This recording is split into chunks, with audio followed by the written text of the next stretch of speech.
Hello, everyone, and right on time. Welcome to Fleet's Random Ramblings. Oh dear. Whoops. Fleet, you daft sod, you forgot the most important bit. Whoops. There's no guarantee Foxo will be here, Knight, can I just say? There's no guarantee she will be here. Just bear that in mind. She may be off doing other things.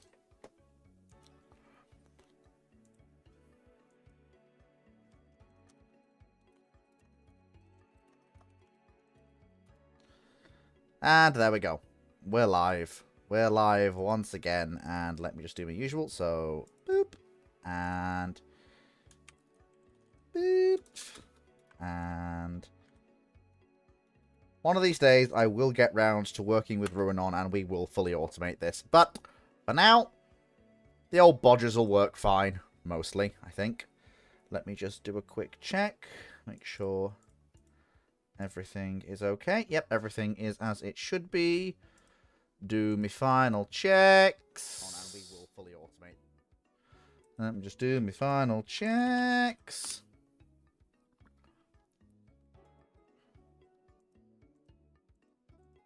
And we should be... Guess what? Oh, never mind. Foxo is here. So there we go. That is that. Did you enjoy Brew Ships yesterday? No, because I don't have my laptop with me, but now I've got my laptop. Fair enough. Right. Oh my god, people. Whoa. Okay, everyone's off to the races. Right, okay, so there we go. And then, hang on, and push the button. It's gnomes, not elves. There we go. And we're off. We are off. Because the thing is, right, the gnomes you can't defend against. Elves, you get the Elves. AK. Oh, no. Elves and gnomes are not the same in any context, basically. Timu, that's like saying a fairy and a fae are the same thing.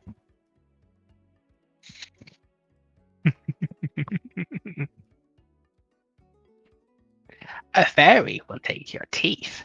A fae will take your face, your name, and any kid you have in your future. Your past.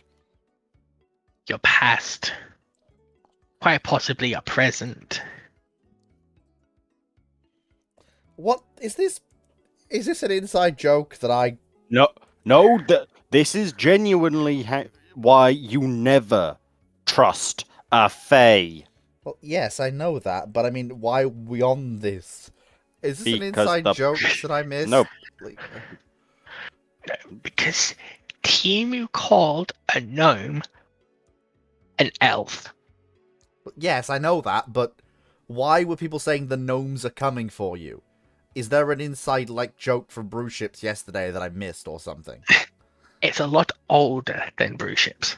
But yes, the gnomes are coming to kill us all. Right. Yeah, it's what Wallace made them for. Hmm. He's actually a secret arms development branch of the British military. Yes, everyone and their mother knows that. I don't know, that sounds a bit cheesy to me. Something's off there. Die.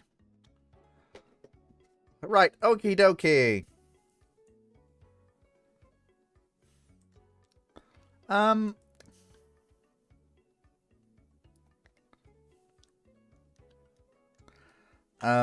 Right, okay. So, go. So, yes.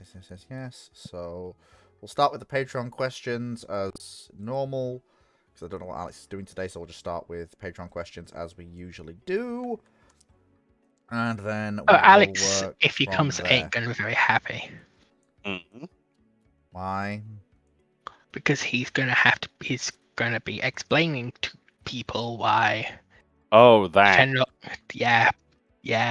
Well, if he does, we'll let him explain it, and we'll not, What did I miss? risk ourselves in the fire. Absolutely nothing, I am sure. And if it is, you'll be informed. Oh, alright, okay. So, T. Locker asks on Patreon, what Age of Sail ship of the period's biggest navy should have been preserved as museum ships and why? The thing you've got to bear in mind is, whilst I'm sure some historians can name certain ships, so for example, the only other ship, as in large preserved Age of Sail ship, I can think of as actually being deserving of preservation, that would actually have the clout in its nation of origin to survive through the ages if pushed by a concerted group throughout the ages to the modern era, aside from the ones we already have, is Santissima Trinidad. She's the only one-off in the Spanish Navy, and she's also a very famous ship that took part in numerous important battles for the Spanish Navy. She's also the only one I can think of outside of Victory, Constitution, the menagerie of frigates scattered around the world, that has that level of clout in any of the other major navies to actually survive that process. The Russians didn't. The Russians had a lot of solid ships, but again, they never really had a standout one that could be held up as, yes, preserve this. Same thing with the Austrian sail fleet, same thing with the fleets of the Italian states, same thing with... Go on, Foxer? Yeah, that's why I stopped. Go on, Foxo.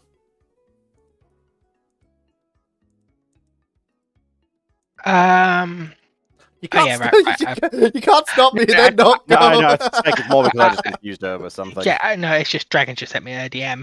But, so...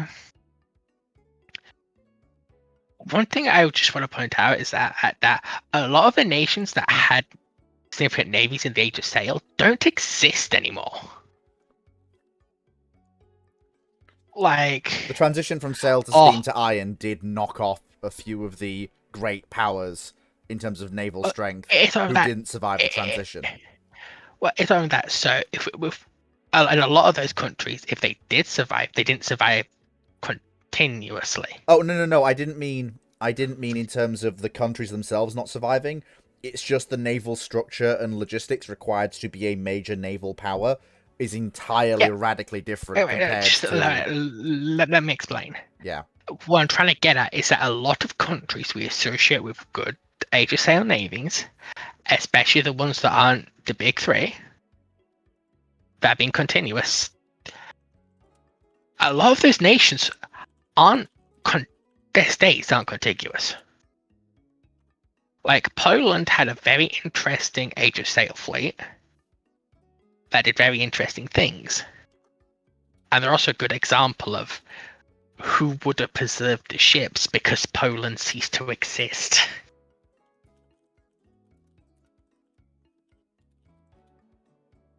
And stuff like Spain, how are you going to preserve any of these big Spanish ships? Because Spain several times ceases to exist as a entity for a while. Yeah, Spain goes through this whole thing where we're Carlist, we're monarchist, we're Republican, we're monarchist, Carlist. No. I was about to talk about the times they got occupied and taken over by the French. Oh, yeah, that little debacle. that was only one part. There's also the whole menagerie of civil wars and strife that spin out through the 19th century as well. That was fun. Yeah, and you know, the loss of a large part of the income and the reason for a large Spanish ocean-going navy. Beyond the size it had after 1870. You know, like the loss of the bloody colonies. And it's like, honestly, I would love to have a surviving Ming treasure junk. Yeah, but again, that is kind of outside the classic Age of Sail, but it would be cool. Well, no, it's part of Age of Sail. They were used into the 16th century. They're very much Age of Sail ships. Classic Age of Sail is 1700s through 1840, when steam really starts to come in a big way. Age of Sail. Yeah, but as far as I'm aware, the Age of Sail starts with the advent of the carrack and ends with the advent of the steamship. No, that's when people say the Age of Sail. There's two different terms. There's the Age of Sail, which is the age of the sailing ship, and then there's the what I just said, the classic Age of Sail, which is the era of... Which is basically the Napoleonic Wars and the early steamships. No, the classic Age of Sail is much earlier than that. It basically starts when you move away from it basically starts with the invention of line of battle. it's real. Its prototype is the Anglo-Dutch Wars, but it really starts when they end. It's not 34th, Yeah. it's 94th. I made a typo, I changed it. And it's like, that's contemporary with a lot of other weird stuff. It is, but unfortunately, Like it's not the Ming, contemporary. the large Ming junks. It's not Later, the contemporary. Qing junks. They The are. Qing junks are. They're out of there by the end of the 1600s. They're gone. Fleet? No. They were used by the Qing after being taken over from the Ming. I know. When I knew did there the were. Qing come to power? I knew there were junks, but I thought the large treasure junks they were gone by the 1600s. I know there were junks, but there weren't the massive treasure ships. No, because I'm not talking about the massive treasure ships. I'm talking about the large character galleon-sized ones that were still around. Because the British burned a bunch of them in the Opium Wars. Possibly. I don't I think think I don't think I'm aware of the ship you're talking about, so I will just go yes, Foxo. At this point, I will bow to your superior knowledge and just go it's yes. like So seeing can one we- of those around would be brilliant. Yeah. But Right. for example, the government that would own it would be China, right? I mean, to be fair, they are the country that built a full-on replica of one of their ironclad battleships, so building a full-on replica of one of the treasure ships is not beyond them. Despite it representing the imperial era of China, it still does represent one of China's great eras. So it's not beyond some. It's not beyond them. Also, hello, But the Moe. inspiration is preserving it, so it'd have to be an original one. Yeah, And it's And the like, so chances- that's transitioning two dynasties. yeah. The chances of The that Chinese surviving. Civil War. Yeah, I'm sorry. It's not happening. Now, let's not kid ourselves. The biggest trouble of anything surviving that long is the Cultural Revolution. Corruption as well, of course. Yep. What do you mean you broke up that relic of the Imperial Qing dynasty for firewood? And it's stuff like, I would absolutely love to see some of the large Iranian and Arab galleys. And Oh yeah, caravels still around. absolutely, absolutely. But like they're very much outside of the. I think they are a little bit. Keep talking. No, you forget that they're still being built in the current day and age. Yeah. Hey Foxer, would you just splurge a little bit on those ships for just a second? I have been called away for just 2 minutes, so please talk. Do things. So, for those people who don't know, a lot of the, especially Arab and yeah, actually no, even if it's the mid 16th century, the Ming junks would still count. Yeah, of course. I don't know why Fleet said the Age of Sail wasn't that, but hey. But it's like fun fact, in the Middle East and in the coastal parts of Western India, they still make ships out of wood. They have a lot in common with the 16th and 15th century Arab, Indo-Arabian caravels, because they're used as fishing boats, and it's like they're also the Indonesians are also doing something similar. They still make ships out of wood. And it's like I would love to have like one of those original 16th century 16th century caravels preserved. The issue is that they don't have the continuous date that you would need to keep them around. The climate in those eras may also prove difficult keeping a wooden ship around. Yeah. Especially because a lot of the Arab ones are made from softwood. Yeah. But it's like there's a lot of Age of Sail ships that would be really cool to see still around. Indeed. But there isn't that. A lot of places never have had the break in continuity, which means you can't keep them around. Thank you for keeping them talking. I hope you all learned something. Foxo knows things, you see. I would have really loved to see a North German Carrack still around. Okay, I feel One of like... the Hanseatic ones. Okay, do you have any more things And you would that's love not to... because it's And that's not because of literally Jesus.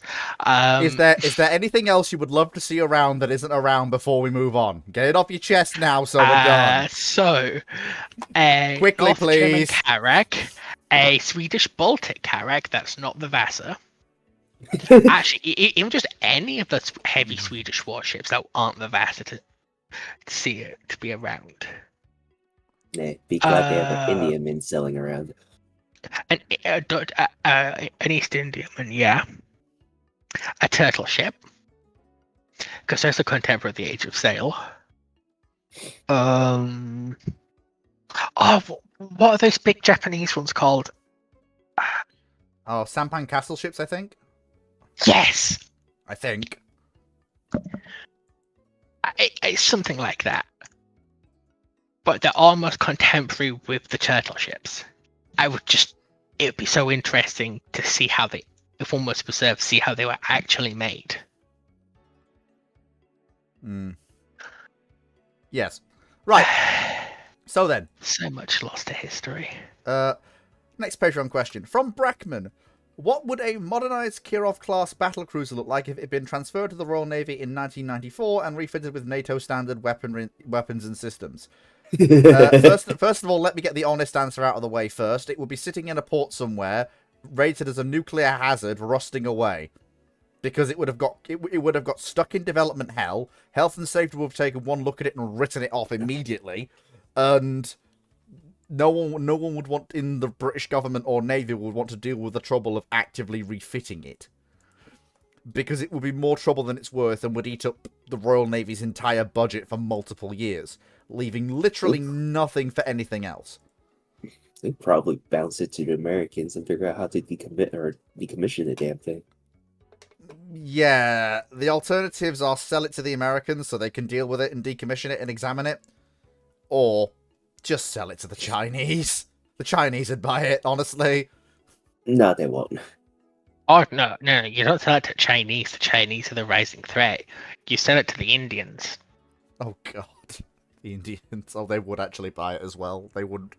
Yes. They would attempt to make it work. Oh, good God. No, India has a higher percentage of buying that damn thing than China. Yeah, India would probably get it. India yeah. will grab whatever the hell they can.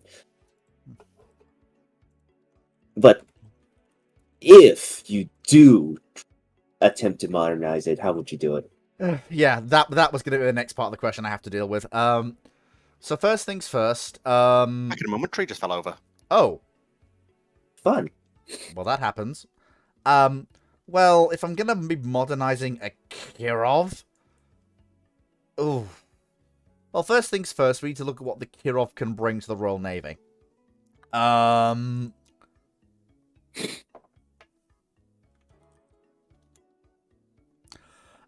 So, it's a large asset. We basically need to gut all of the electrics and all of the weapons and sensor fit. Because, quite frankly, we don't have the ability to make that work with Western systems. It's gonna have to be completely gutted. Once we've gutted the hull, however, basically shy of anything save the power plant. Even then, honestly, I would rather... Honestly, you know what? I'd rather go to the trouble of completely lead shielding the reactor and either just concreting it in place or concreting it pending removal. And I would literally switch her to a full conventional... Yeah, honestly, I would. It would be worth... If I'm going to the trouble of refitting her to be a Western ship with Western weapons... At that point, money basically has had to have been no object for this to even be viable. So, at that point, yeah, I am just ripping out the reactor and the oil-fired steam turbines, and I'm just completely... and I'm going to make a combined diesel gas. I'm just going to ignore the budgetary squeeze to fit it in, because any amount of budgetary squeeze has basically killed the Royal Navy. So I'm just going to ignore the practicalities of what we'd lose for it and just focus on the refit itself, because the practicalities of what you lose for any realistic refit is the entire Royal Navy. But just to get back to my point, so we've gutted the ship, we've gutted her power plant, And we're basically left with the hull with no superstructure. What can we do with it? The hull, the prop shafts, and, you know, the space for all the weapons used to be. With that space, as long as we do our calculations properly and start from basic principles, we can go combined diesel gas, or possibly even just completely No, not carrier conversion. No. What we have the potential for here is the perfect air defense ship to make up for...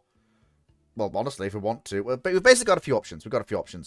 Well, Long Beach has long since been and gone. She'd be a strike cruiser, not Long Beach. It's 1994, so she'd be a Super Ticonderoga. But since the Royal Navy's converting it, we need to look at what we're going to put on it.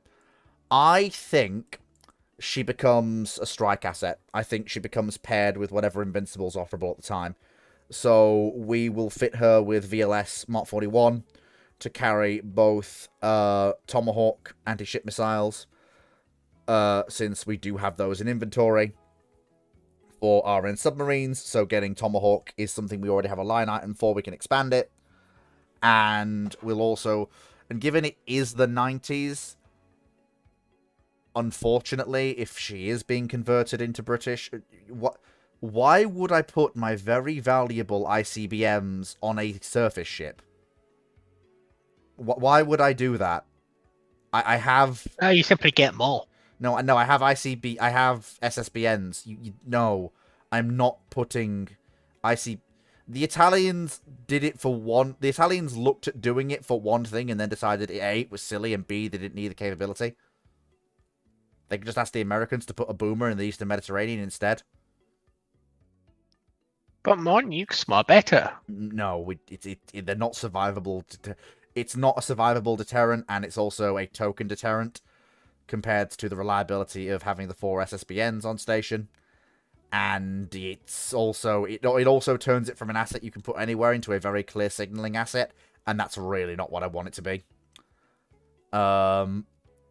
So probably have a pair of 4.5s mounted extreme fore and aft for good coverage. Pair of single 4.5 mounts. I'm probably gonna want that'll be the only gun armament I carry. I'll probably want Sea Scepter. Was Sea Scepter? Was Sea Scepter of okay? I think Seawolf was available. So Seawolf, yeah, Seawolf, yeah, Seawolf's available. So she's definitely carrying Seawolf, probably VLS Seawolf, as on Type 23. Yes. Yeah, so she's going to be carrying VLS Seawolf, as on Type 23. Which is her point defense weapon.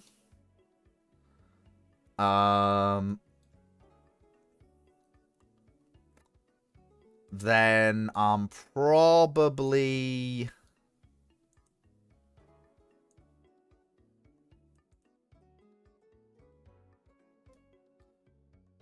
Yeah, 'cause she's gonna have to carry Seawolf, because that's all there is at the time. Was the RN procuring the replacement for Sea Dart at that time? Because it entered service in 73.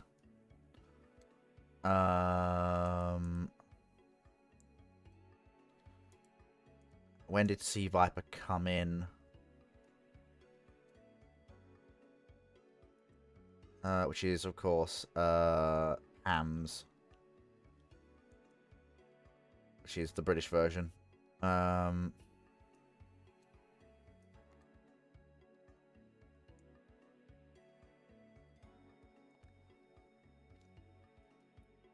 When did these come in? Because if they... No, 2000... Actually, you know what? Honestly, given the given the time period, given that Aster 15 is 2001, given how long this rebuild is gonna take, and given that weapon systems development will be known about, yeah, she's gonna have VLS for plenty of Aster. Plenty of Aster. she's going to be armed with Tomahawk for anti-ship and anti-land work. VLS Sea Dart. Sorry, not VLS Sea Dart. Sorry, VLS Seawolf for point defense, and she'll be planned to have Asta and the derivatives for Asta, obviously, when they come in. And that will actually, especially if she gets the guidance kits for the more mature versions of Asta that are going to come down the line later, so Asta 30, that actually gives the RN an ability to actually protect itself against very heavy salvo throw weight strikes.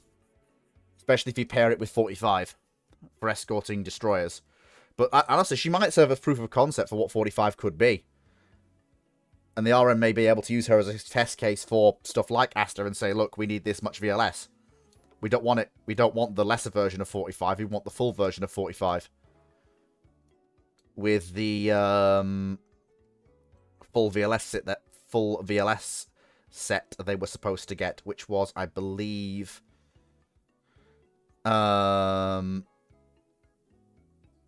were supposed to have 90 cells, but 45 only launched with 48. So yeah, you'll probably see 45 with 90 cells, which again massively increases the RN's capability. And what we've basically given is a very valuable. That's a little bit too modern, but we've given the RN a very valuable fleet air defense and surface action group leading asset. Very much so. But yeah, that's how I would refit a Kirov for the Royal Navy. Right, so I'm going to push the button, and next question. Here we go. And I have asked Alex Clark to come up. It's not... Is it not... Might just not be able to currently. True. Oh. So, Sorry, next... I had a poodle on my lap, which was kind of blocking me from pressing a button. Okay, so... I joined here and then I was squashed. Knight6831 asks, for Foxo, can you further elaborate on why you do not like the Sea Vixen? A lot of its issues can be blamed on development hell it suffered and the crash of WG-240 caused by a design flaw and a rushing flight crew. So, for one, that's not right, I don't think. I think he's got his numbers the wrong way round. Because 240's the one... 240's the one that the Navy tested and found this works quite nicely. And let me just get the first of the Discord questions. So yeah, this is for Foxo, so it's... Yeah. Yeah, it's from what I said on Brew Ships, and Yeah. I think about how could I say it better than how I said it on Brew Ships.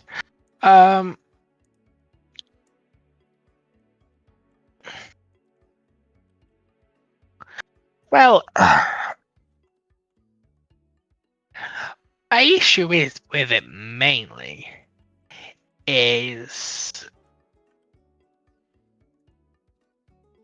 its choice of engine and its choice of armament. And it's when your main armament are very, very early air-to-air missiles, you could be a good platform and still be a bad aircraft because you're not properly armed for the job you're doing. Also, the lack of any backup is a little bit... Right. But again, as I said yesterday before we had to move on, the reason why it doesn't have a backup is because there was a prevailing thought going around at the time that you didn't need a backup. That Yes, that thought was wrong. Foxo, and that you didn't need this, so just missiles is all you need. And yes, it turned out to be wrong. But by that point, the Sea Vixen's been in service for quite a while, and you can't just suddenly change all of this. Like, this is why I was saying it's not fair to say, yes, it's a because of the pure missile basis. But it is, though. It's an aircraft designed around a missile, designed around its missiles, that it came too early for, before they were effective weapons.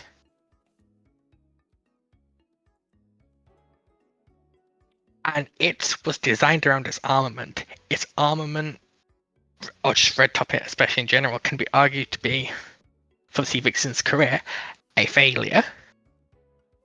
And given that was the Sea Vixen also gets Fire Streak. Just to mention. yeah, which isn't much better. I feel like since this question was addressed on brew ships, I don't want to spend too much It time wasn't on it. addressed on it wasn't addressed on brew ships. It got skipped over. This is why does Foxo dislike it? Yeah, it's because its armament didn't work, and it massively impeded the aircraft to do its job. And it was an didn't get aircraft skipped over. You are right, and other things, but I would say it didn't get skipped over. It was asked in the context of what was the worst aircraft for naval aviation in that period, and we each gave our own options. And basically, this is a follow-on question to that. Fair enough. Because that's in defense of what Foxo is saying and Foxo covering it, because it's a follow-on question to an answer. Because the answer was given for both every one of the panel had to give one for both the Soviet side and the NATO side. Oh, wow, that was. And you each had to give your own aircraft, and you basically had a chance to do it in one line.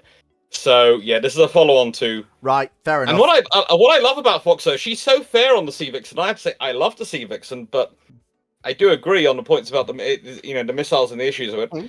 But she doesn't even point out, or maybe because it wouldn't be a factor for her, that anyone over 5'5" who's sitting in the observer's seat has to spend their entire time with their head pressed into their chin pressed into their chest, because it doesn't has that little clearance. Now, to me, that's more of a fair complaint. The back That pay. was the problem.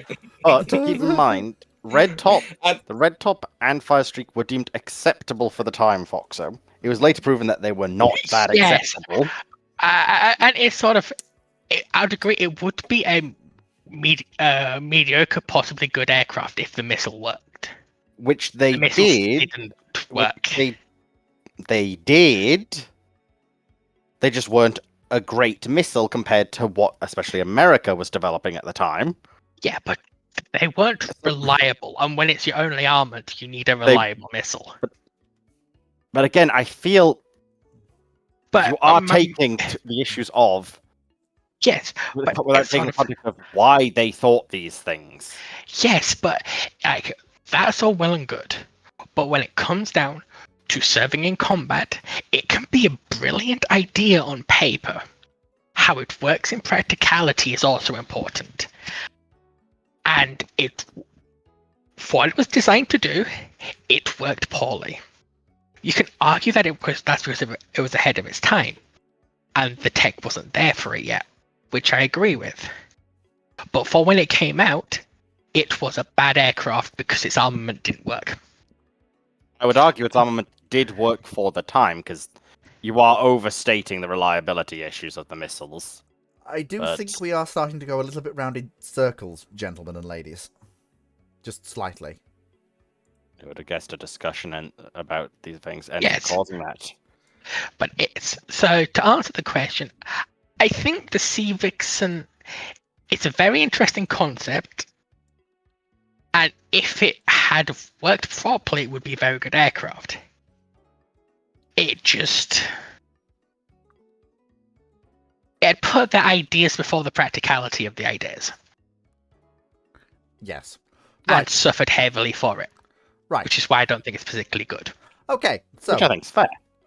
good. That question's squared away. Next one is the It's first. not. Look, it's squared away enough for government. No, it's work. not, because there's another part. No, it's all one. No, there's another one upcoming. You've not looked in the...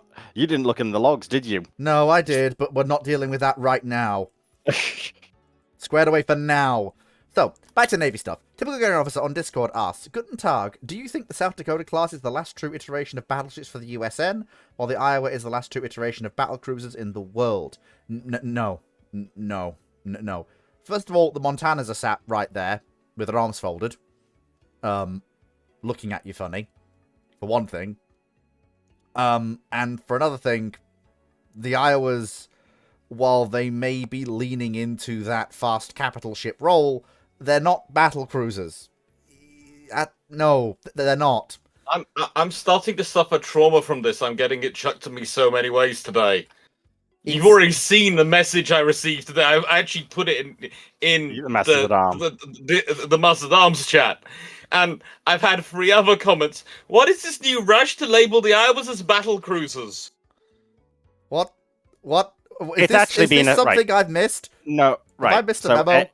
Yes, but so believe it or not, I think this might be because you two are not quite in the communities for it, but I was being listed as battle cruisers has been a thing for about the past 10, 15 years. Well, yeah. And it's been steadily gaining more and more traction that they are that in not as educated circles, the Iowas lean closer to battle cruiser than battleship.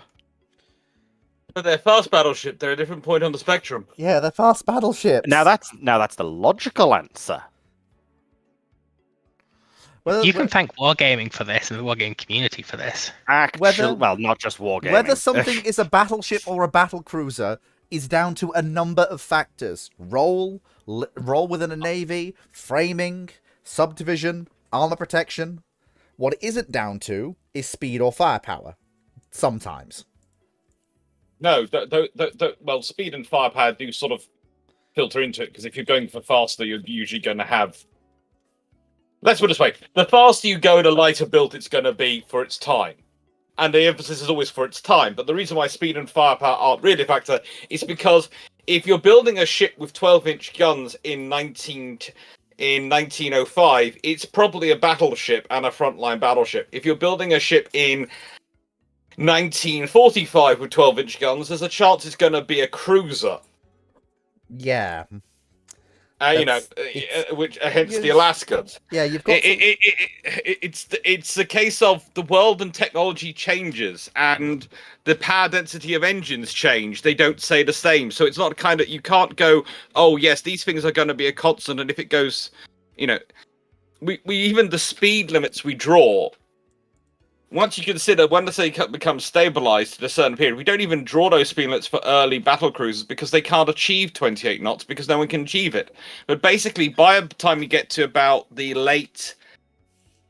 mid to late 1910, so 1915 onwards, and actually pretty much from 1913 onwards, you're pretty much defined as fast battleship can maintain contact with the cruiser line. Yeah. That's 28 knots. Yeah. In pretty much every navy. You could argue that a battle cruiser can exceed the cruiser line, so it can go to 30 plus knots. You can argue that goalpost actually moves during that period.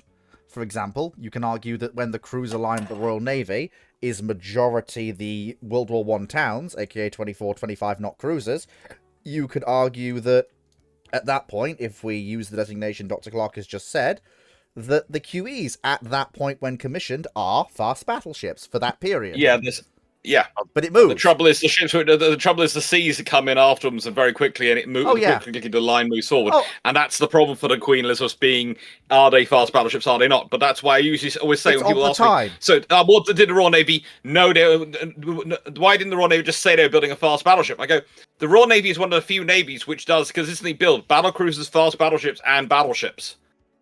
They have definitions for each of them. If they tell you they are building something, that is what they are building. If they wanted to build something else, they build it. They have a definition for it. It's the joy when you're dealing with the Vanguard. It's a fully armored battle cruiser, and the Royal Navy knows it. It's not a fast battleship. It's a fully armored battle cruiser because it's got the armor coverage, so it's fully armored. But it's got the subdivision and the framing of a battle cruiser. Now, it might So end it's up... a fully armored battle cruiser. Now, in the post-war period it exists in, it might step into the same roles that a fast battleship used to do, just because of, well, it's it. That's it. That's what you've got. That's what you've got. So you use what you've got. Yeah. But ideally, in an ideal world, there was supposed to be lots of vanguards, fulfilling a sort of niche role between the battlecruiser force and the Royal Navy's expanding fleet of Lion-class fast battleships. But of course, that never materialized. They were supposed to be sort of the scouting element for the fast battleship. So you're making them in a world where your battle line was going to be increasing to 28 plus knots, because the King George V's, the Lions, and whatever succeeded them. And you were going to have these battlecruisers to provide the scouting and strategic speed role. And as also, to an extent, it's part of the Royal Navy's going, well, actually, our carriers are going to be faster than 28 knots. and we want some capital ships to operate with the carrier task groups. Yeah.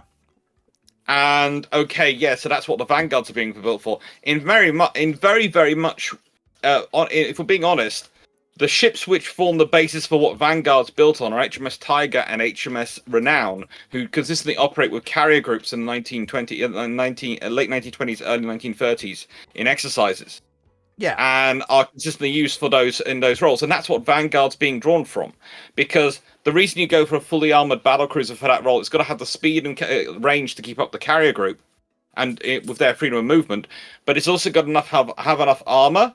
And this is why you have it fully armored, so that if the carrier group does get surprised by a fast battleship, in which case it could be in real trouble at close range, it can hold that ship off long enough for the carrier group to get away. Yeah, it's a recognition of what the ship is. Yes. I mean, for example, for example, it's the type of ship, I know this is a little bit weird, but allow me to go off on this. It's the type of ship that I build in Rule the Waves 3 when I'm building battle cruisers. I will always sacrifice armament for speed and armor. I rarely accept into service a battle cruiser that's not as heavily protected as my battleships. But that's only across its main areas. It usually doesn't have extended protection, and it usually doesn't have the ability to stand and fight. But what it can do is, in a pinch, stand up to opposing full-on capital ships for a limited amount of time without, suffering significant consequences, shall we say. It's not a battleship.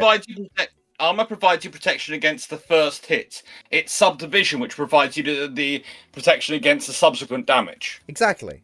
So basically, armor, if you're a fully armed battlecruiser, you're able to take the first hit. You're not able to roll the punches. Yep, pretty much. Right, so, next question. From YouTube. I was just going to say something about why people think that Iowas are battle cruisers. Okay, yeah, go on.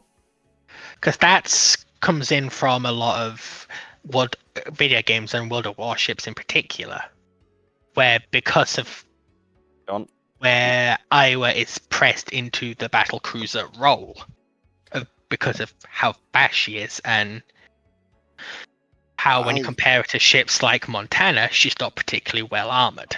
And I would also point out that there's the fact that... So, if you look at it from your experience, if you're going off your experience playing a game, Iowa does fit into what you think of as the battlecruiser role. And it's also worth pointing out that the Iowas are a recognition of a capability gap in the US Navy, but they choose to fill it by upgrading the speed and, in a limited extent, the firepower of their existing post-treaty and immediately post-treaty battleships. They take a evolutionary step. The Montanas are supposed to be the return to the true, properly post-treaty battleship. What the Iowas are, That's the point. No, Blake, you missed my point. My point is that because a lot of these games have Montana in them, Iowa gets pressed into the battle cruiser role. Oh yeah, no. So if your orientation for coming into naval history is from these games, then it becomes so Iowa has all these traits in common with the game's battle cruisers, doesn't have a lot in common with their titular battleships. Iowa's a battle cruiser. Yeah, the problem is... But no, historically Iowa's a battleship.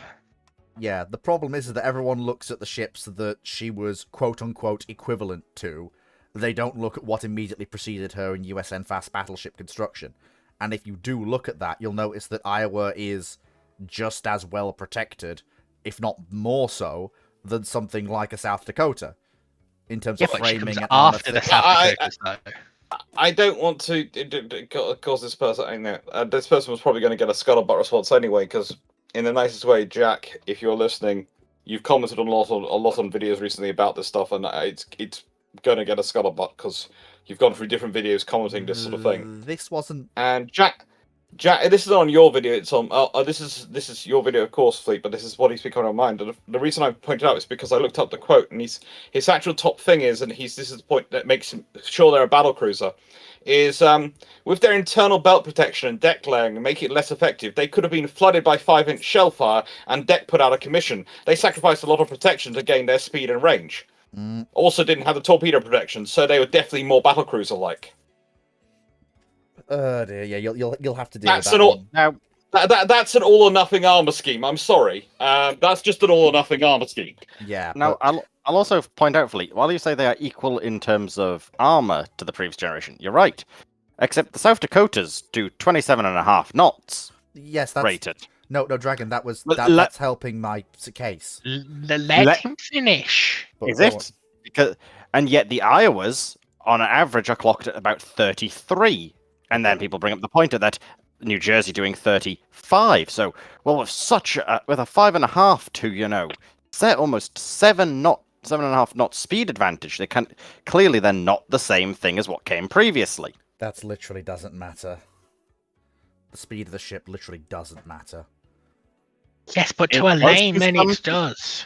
It does to some people when they see, well, what's a battle cruiser versus a battleship? Battle cruiser go fast. No, I know that, and I'm not saying that, and I'm not saying that it doesn't, but I am stating the case that for anyone who thinks this, let me make it clear: the speed of the Iowas, compared to the other U.S. treaty and post-treaty battleships, has absolutely zero bearing on the fact that they are fast battleships or battle cruisers. Nothing, zilch, nada, zero.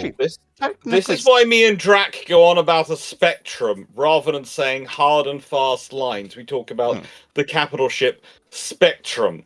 Yes. Because ships can slot in at different points along the spectrum depending on what roles you foresee your ships doing. Mm-hmm. Pretty much. So, a nice way, if you consider HMS Tiger, right? She is definitely a battle cruiser. But honestly, to transition her from battle cruiser status to fast battleship status is a lot easier than trying to turn Hood into a fast battleship. Yeah. Right. Because Tiger is right on the edge, whereas Hood's Admiral class design, thanks to Fisher, really wasn't. Yeah. Right. I feel like we have somewhat done this to death, yes. Yeah. Right. So 96831 on YouTube asks if the Cvix and WG236 was not unserviceable, so the flight crew aren't rushing to make the air show with WG240 and is shown successfully, only for WG240 to suffer an in-flight breakup, exposing the design flaw on its next flight. How does that affect Cvix in development? I mean, we're in fantasy land at that point, aren't we? pretty much, yeah. Yeah. Yeah. I mean, at that point, you've had the breakup in midair. It doesn't matter whether it happened at an air show or on a test flight. The breakup in midair And still why occurred. does it break up the second time? But say to go, what happened?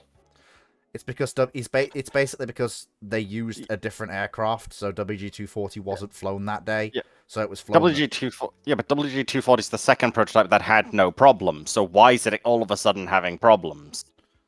Yeah. I feel This like, is why I said this question really. Because I had to look into this just to double check my sources on it, and yeah, no, also they weren't really rushing to make that. I just don't entirely understand it. either way, regardless, a Sea Vixen breaks up in midair, which isn't a change from the historical timeline. So at that point, why would it change the development cycle? The fact remains, an aircraft has broken up in midair. So, it's much of a muchness, I suppose. You cause some delay to the project, I guess. It's, Because to find out about its flaws later. Well, yeah, it's I suppose. Did they even find out there were flaws later? Because again, the airframe still broke up, and Yeah, the other one would probably But still. the airframe's breaking up at a later date, which No, will it's delay day the later. project. 1 day later, I think the test flight was. Yes, which is technically a delay. Yes, very funny. I don't think that. If anything, if it's not breaking up at the air show, people aren't going to get hurt at the air show. Yeah, but at the same time, Congrats. yeah, that's basically the only difference, because they're not going to take it any less seriously if it breaks up on a test flight or an air show. It's the establishment, the designers, and the Air Force and the Navy are not going to take it any less seriously because it didn't happen at an air show. It's going to be less public, sure, but it's not going to be any less serious. Anyway, next question from Discord. Brackman asks, following the 2014 invasion of Crimea, the entire Russian Navy's northern fleet was captured intact by some funny-sounding Royal Navy Marines.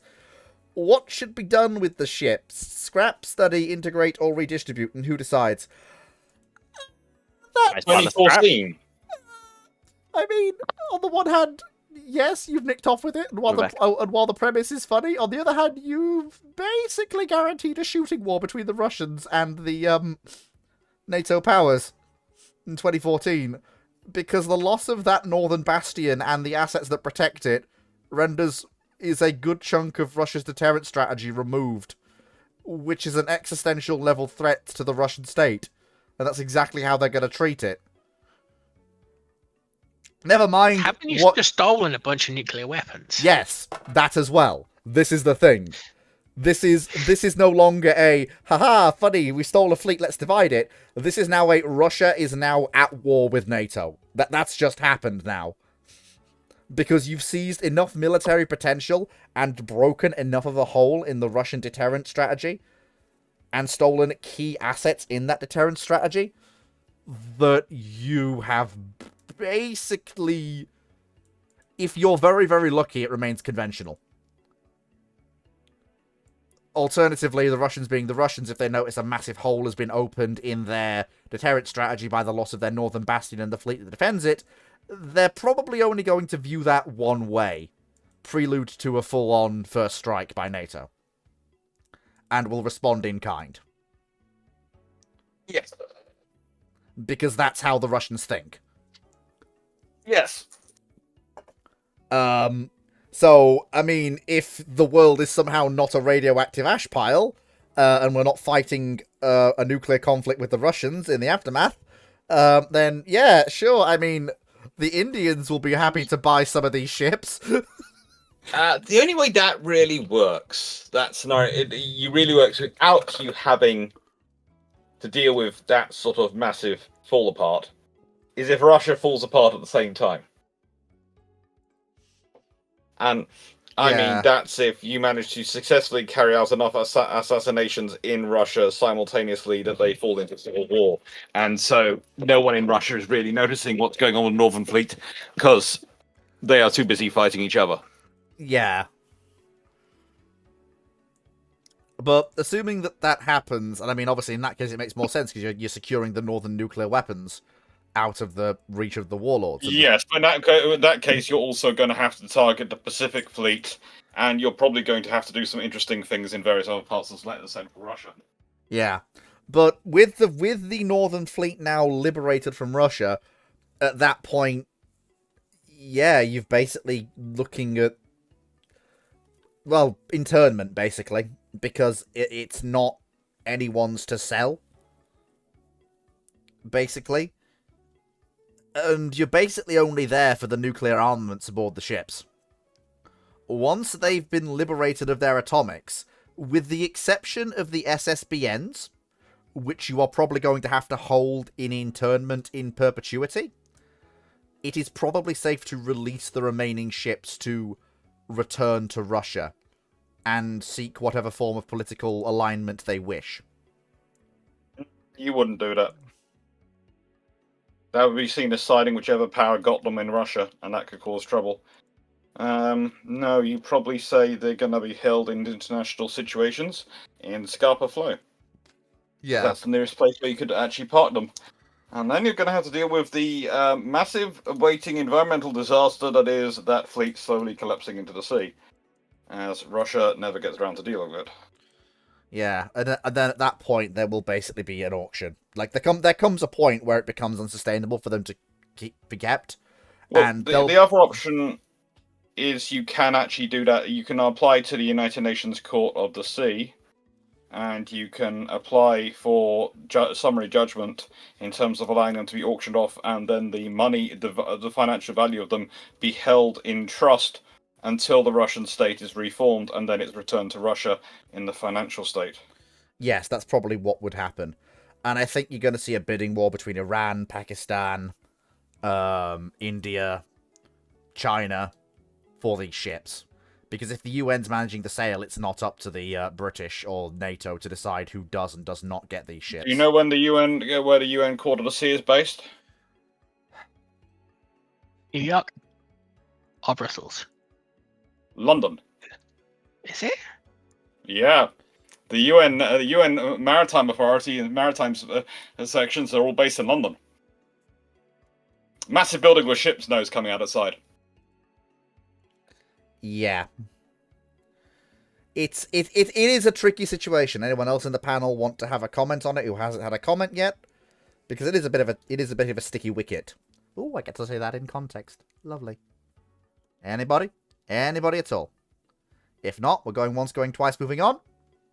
No? We're good? I'm trying to... Fleet, which one... Could you send us a link to your server? We're in it. No, I need a link to give to someone else, because the one they found's not working. Oh, right. Oh, which one did they find? I don't know, but can you just DM us a link? Of course. Of course. Should work. But, yeah. So, that is that. Yeah, it's going to be messy. Expect the Chinese to actually nick off with a second carrier. Oh, so you need to refresh your link on your YouTube. It's The link's dead. It's supposed to be lasting forever, but also the link on my YouTube no longer exists because YouTube says I'm not big enough to have links in my channel descriptions anymore, which is annoying. Okay, because according to Lazy Author-san, it's still there, it's just dead. Right, I will look into that. No problem. Thanks for letting me know. At least we know now. Right, so, button. Paul Amos, if you could own a traditional sailing ship of any side, what would the members of Ramblings build? Or, sorry, built, as would have been. Sailing ships aren't really my cup of tea. I would probably want something I could, within reason, sail myself or with a small crew of 2 to 3. Probably like a smack or a schooner. Just something nice, say from like the 20s or 30s. Able to keep the seas in any reasonable weather. I live on the northeast coast of England with the North Sea. You are not putting me in a small scale boat. It would need to be something pretty big, personally. One of my friends used to do sailing in a small boat. The number of times they mentioned the only reason they weren't swept out to sea was because they are locked in place on their small boat. Because the North Sea has a habit of stealing planes, people, ships, anything it can.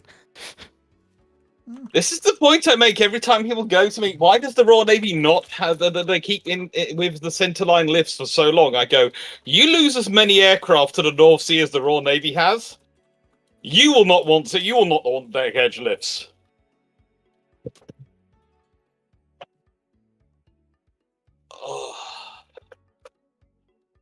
So it would probably have to be something relatively large. Okay, I mean, mine's interesting, but it did just say sailing ship, not Age of Sail, right? Yeah, Yes. sailing ship. So that's why I went for a nice... Okay, a four-master clipper. Fast clipper. Ooh. Oh, no, that's the same question we just had. I'm sorry, if you want sex with sails, it's a four-masted clipper.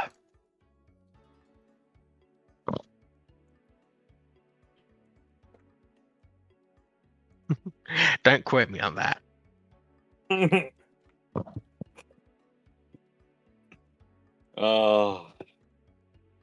Already notarized and quoting. Mm-hmm.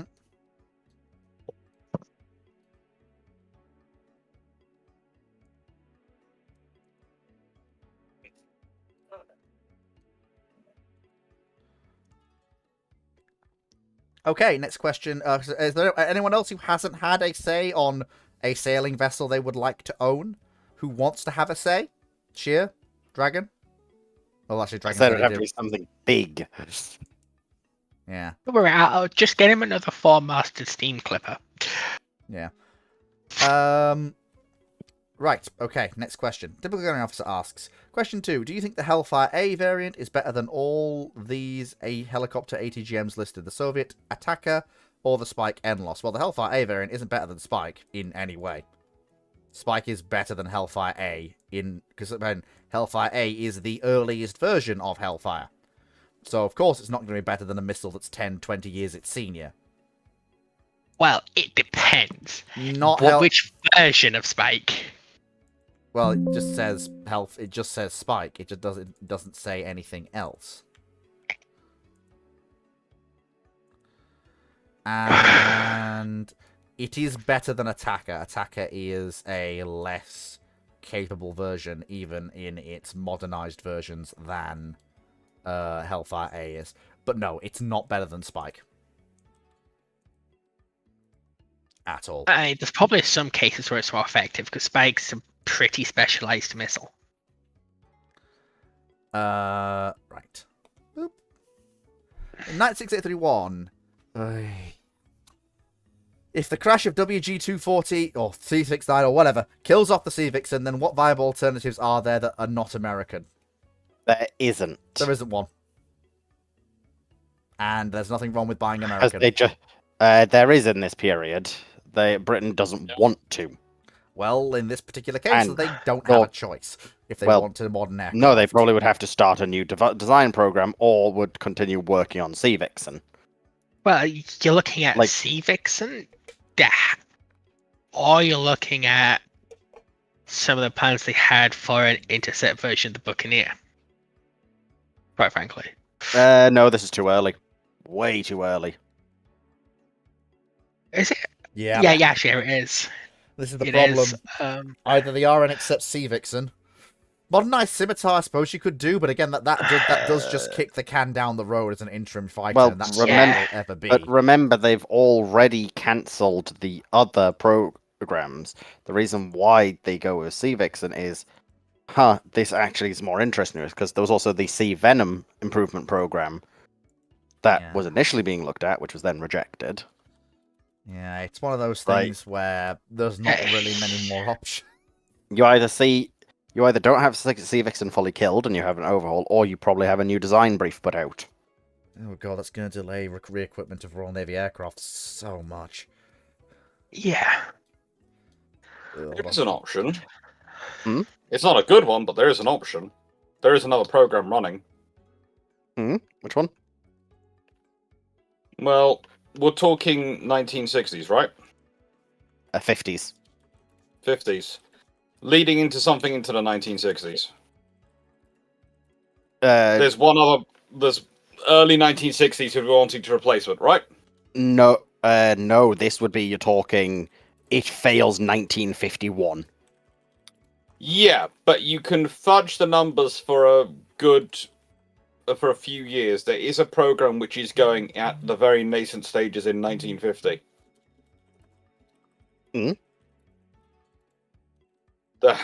Basically what leads to the Harrier program. That's the only other British program going at the time which is talking about naval aircraft.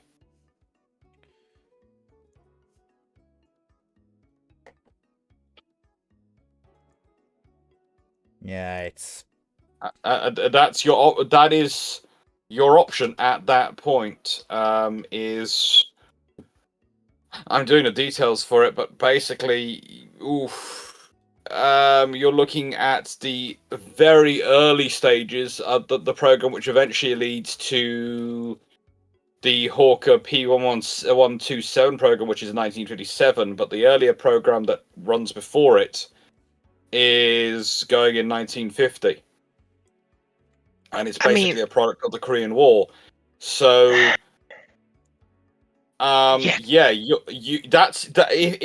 if Sea Vixen fails and you're going, okay, we're going to keep British, the only other potential program you have going on, you either start completely new, or you go to the Vistal program. That's the only options you have.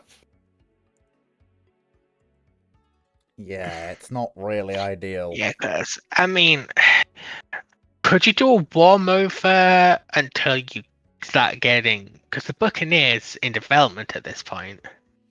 That is the other So- option. You turn the Buccaneer into a dual mission aircraft. The tech for Yeah. dual mission aircraft isn't really there yet. It's not I there mean- yet, but it's an option. It is an option. And the thing is, how would you do that, Buccaneer? You'd add a gun. Well, the Buccaneer, you'd want to have a gun on it so it could do ground attack. And, you probably add those things in at the time. And you want radar to two-seater already. There are options there to pursue it. I mean, they were looking at putting 2 30mm Aidens in it. Yeah. I mean, there are if you probably won't like waiting until 6 or 7 years to get it ready, but if the Vixen's fully failed and they want to keep it in-house, they don't really have a choice. And they can always pump all the money from the Seavixen program into it as well. Yeah. So that can hopefully... That means they can speed things up by building extra testing aircraft, etc. So you can accelerate the testing program and these things to make it. Because it's amazing. If you're planning a testing program based around 3 aircraft, if you build 4, it's amazing how much more quickly you can get the testing done. Anyone else got any comment on that? Sure, you've got something. I would just hope they're able to get the twin spool engines early then. Hopefully, yeah. Yeah.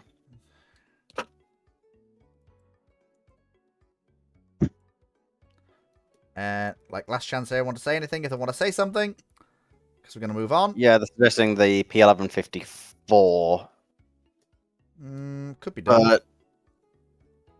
but my issue with that one is that is a very much starts design late 50s. Like, we're talking 57. If Sea Vixen's failing at this stage, it's failing in 51.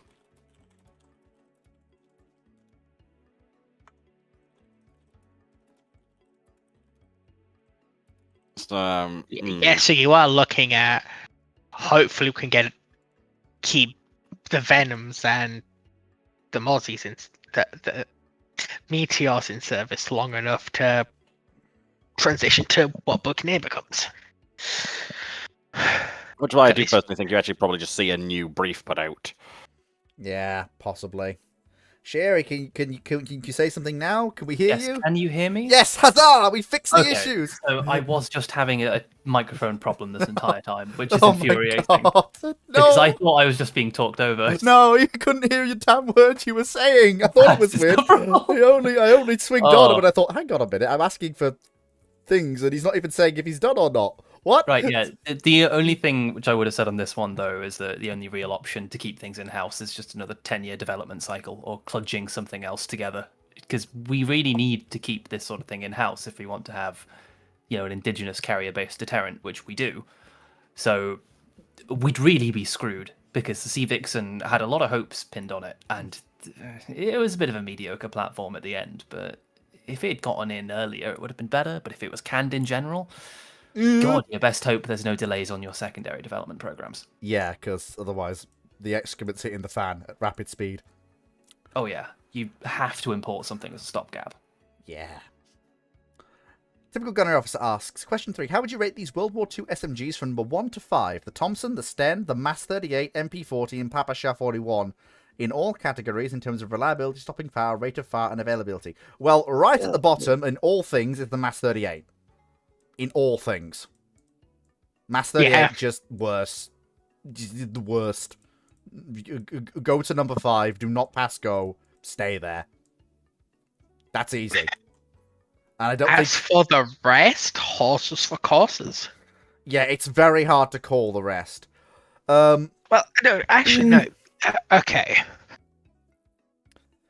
The Sten Right. and the You could Papasha... argue that of the 3 for general purpose, the Thompson, especially if it wasn't specified, the simplified American Army Thompson, could argue be the worst because it's much more mechanically complex, Yeah.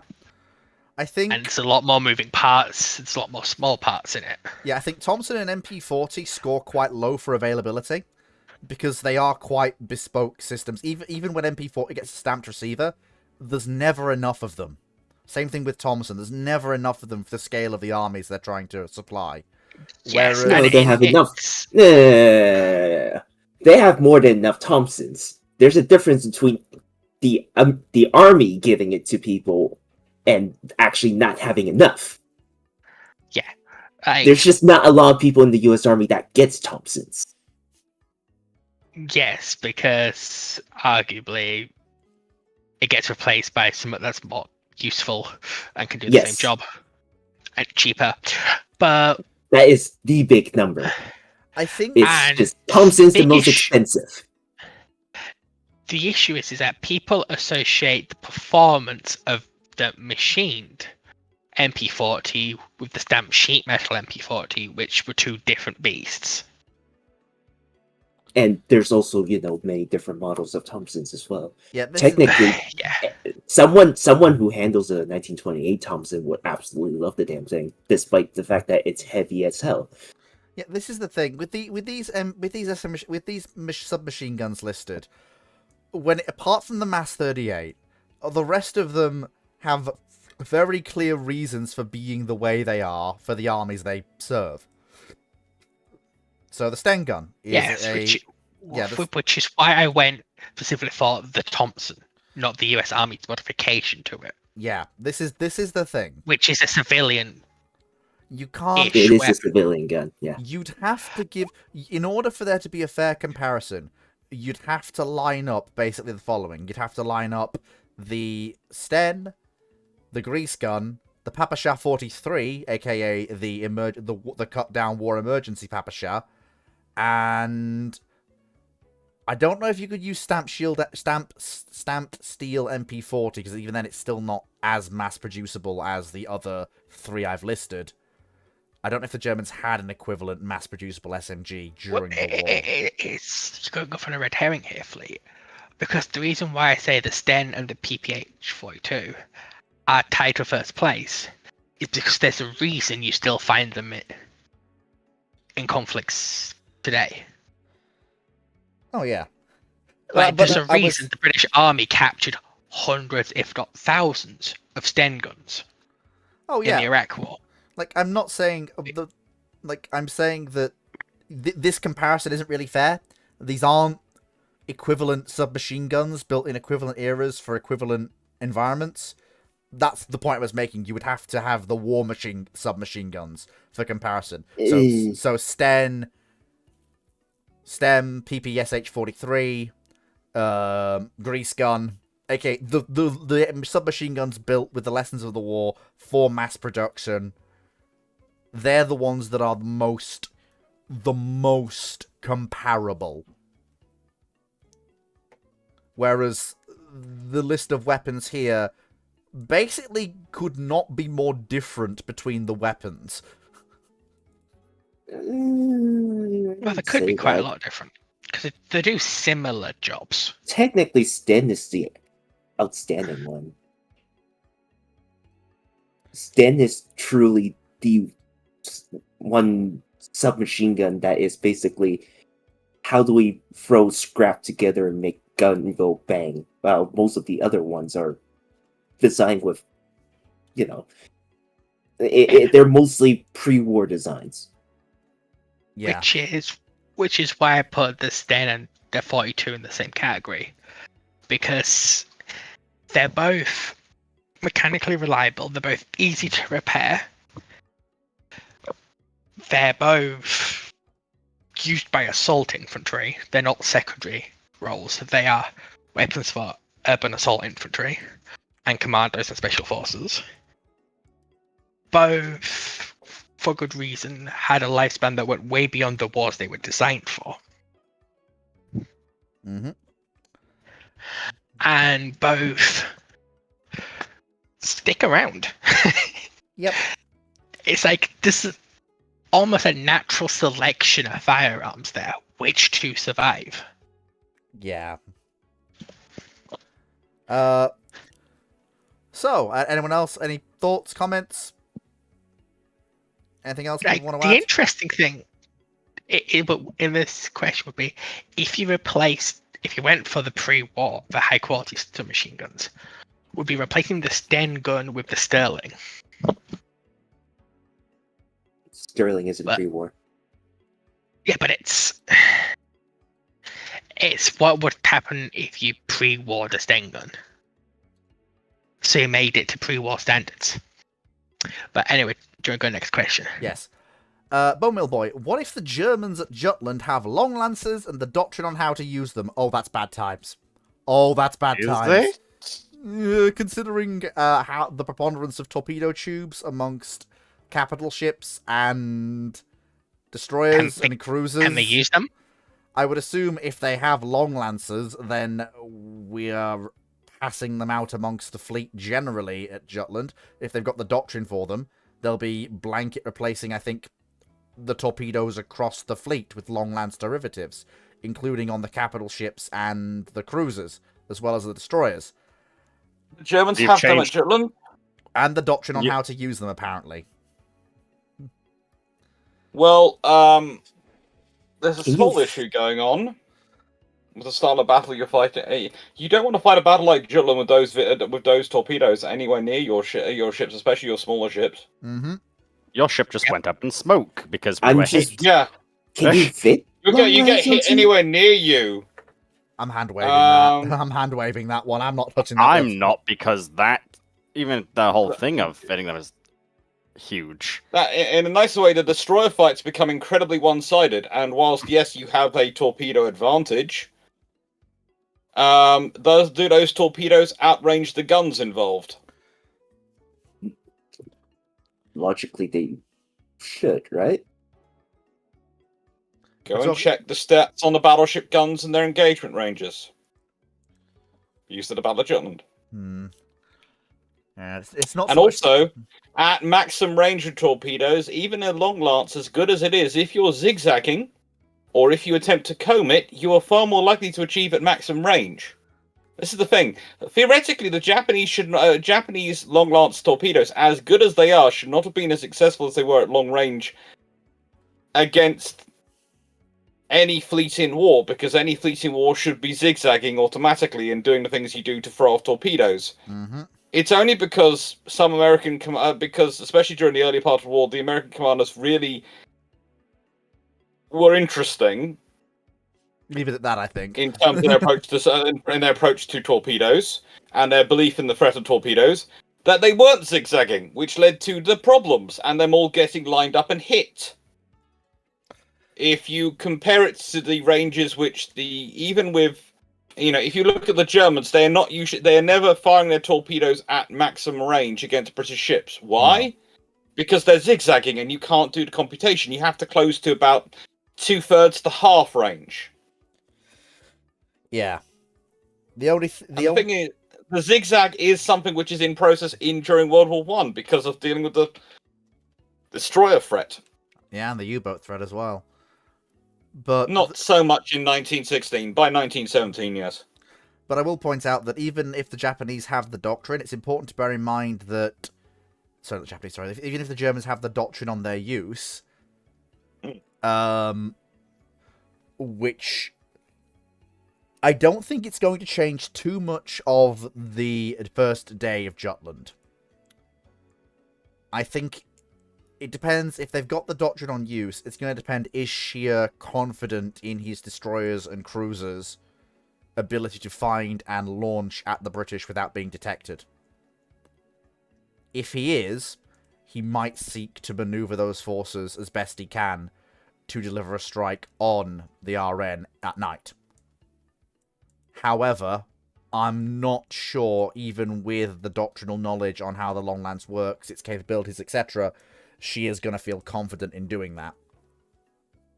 He might kind of, especially if the night action goes the same, he might be somewhat forced into it. Basically, we've been detected, etc. How could Jellicoe not know? All right, we'll commit. But if not, then he might break away. There is I think it's going to change some of the cruiser actions. I think given that at that point, yes, the torpedoes are outranging the guns of the cruisers carrying them by a I think significant a lot more margin. cruisers get sunk. A lot Yeah. more German cruisers get sunk. Well, thing is, the explosive nature of the long lance doesn't matter quite so much in this case because of the way torpedoes are carried on World War One cruisers of the period. They are mostly submerged torpedo rooms, so at that point you would That's have. worse. Basically, it is, and it isn't. On the one hand, yes, you have to penetrate the torpedo room in order to detonate the torpedoes, but on the other hand, if you penetrate the torpedo room, you're letting in a ton of water anyway, if it's not a direct hit to the torpedo. And if it's a direct hit to the torpedo anyway, at that point, it doesn't matter whether it's a long lance or not a long lance, the torpedo room's going to bang either way. If they're submerged torpedoes, the cruisers aren't going to be carrying them. Why not? These are going to have to be deck-mounted torpedoes. They're Because too the big. long lance is a much, much bigger torpedo. I mean, there were long lance derivatives that were carried aboard submarines. Which are still very big. Well, yes. Long lance is And a also- 24-inch torpedo. Most Yes. of these ships were designed with 18-inch torpedoes. Yes, I'm aware of that fact. However, given the spirit of the question, assuming long lances and the doctrine, you would assume the entire German torpedo inventory is filled with derivative weapons. Yeah. Since But then also, what are we changing for the German ships then? Because all of a sudden, this is why, when this was brought up earlier, there was the question of, I mentioned, so what are the German designs then? Because this is now completely different. I mean, Because it's going to sound strange, but the German 500mm torpedo, it's very different to the long lance in terms of its size, and it's in terms of their system. I'm looking at it now and looking at the stats, and I'm going, well. My initial question was, can you even fit a 24-inch torpedo on a German destroyer? no, No. Well, you can't. they are basically broken by that. You can do it, but they're taking like 1 or 2 torpedoes, not a full spread. Yeah, Yeah. Which and then they're torpedoes which are going to go boom the moment they're engaged in a torpedo destroyer and destroyer fight, especially the Rangers they'd engage them in it. This is why I was trying Um, to avoid getting into the weeds of it, because you kind of lose the forest It's for the not trees. the weeds, though. It's kind. This is actually. It's a part quite of the important. question that Mm. this is something we have to sort out. Yeah. Once we start getting into this, I would say. Okay, so I brought up NavWeps because that's the only place I could find where everything's being brought together in one go. The other way was to go digging for a book. We're looking at if we're looking at what I would call the G6, G6D, which is the one which is used on most of the vessels we're talking about, and the G7, there's a big difference between these torpedoes. Yes. A big difference. When I say length is on average of the 500mm torpedoes for the German fleet in this period is about. Yeah, it's about 7 meters overall length. 6 meters, 7 meters. The length of the lovely long lance 9 meters. The weight 2.7 tons versus most of these we're talking less than 1.5 tons. Some of them less than a ton.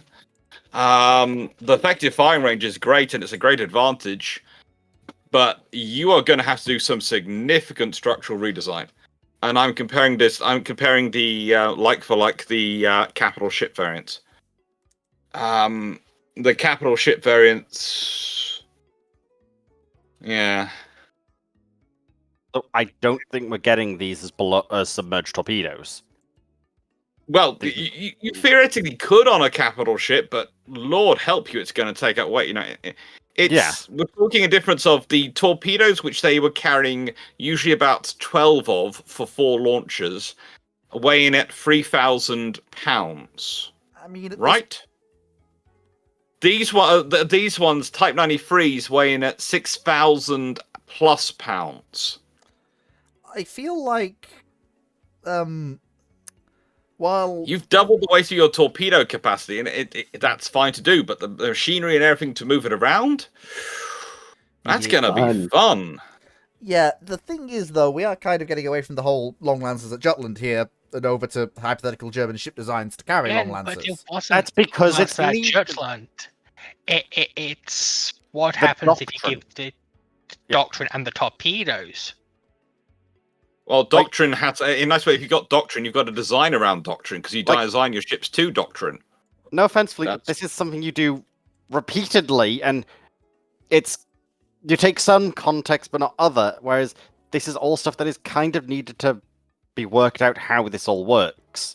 The problem is though that if we do that, we don't answer the question in this case. We just go on talking about hypothetical long lance equipped German imperial ships.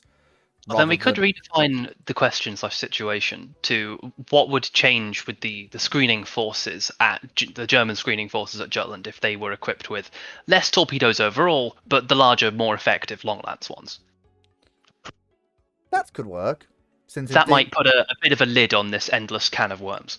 True, and I mean it would Thing is, also make more that sense. won't happen in a. That won't happen in a A vacuum. vacuum.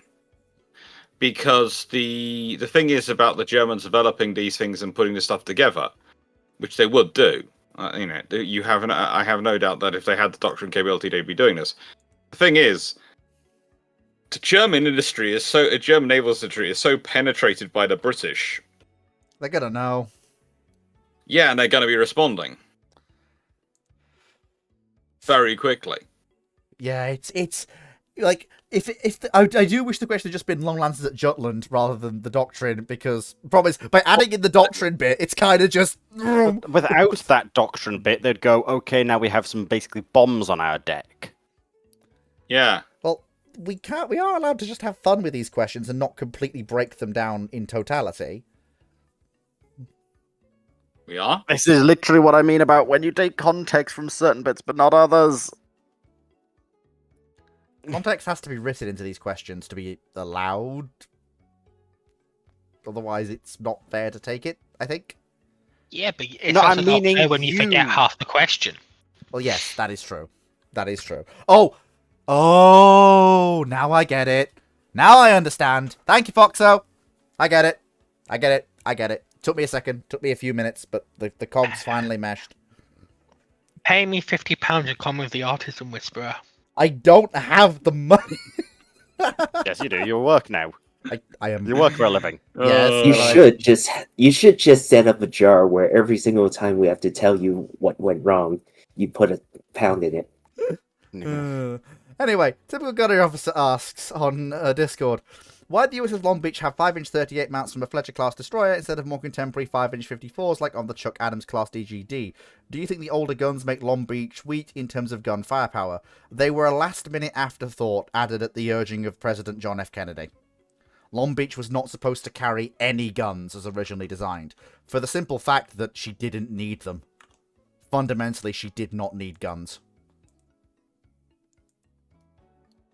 She carried Terrier and Talos.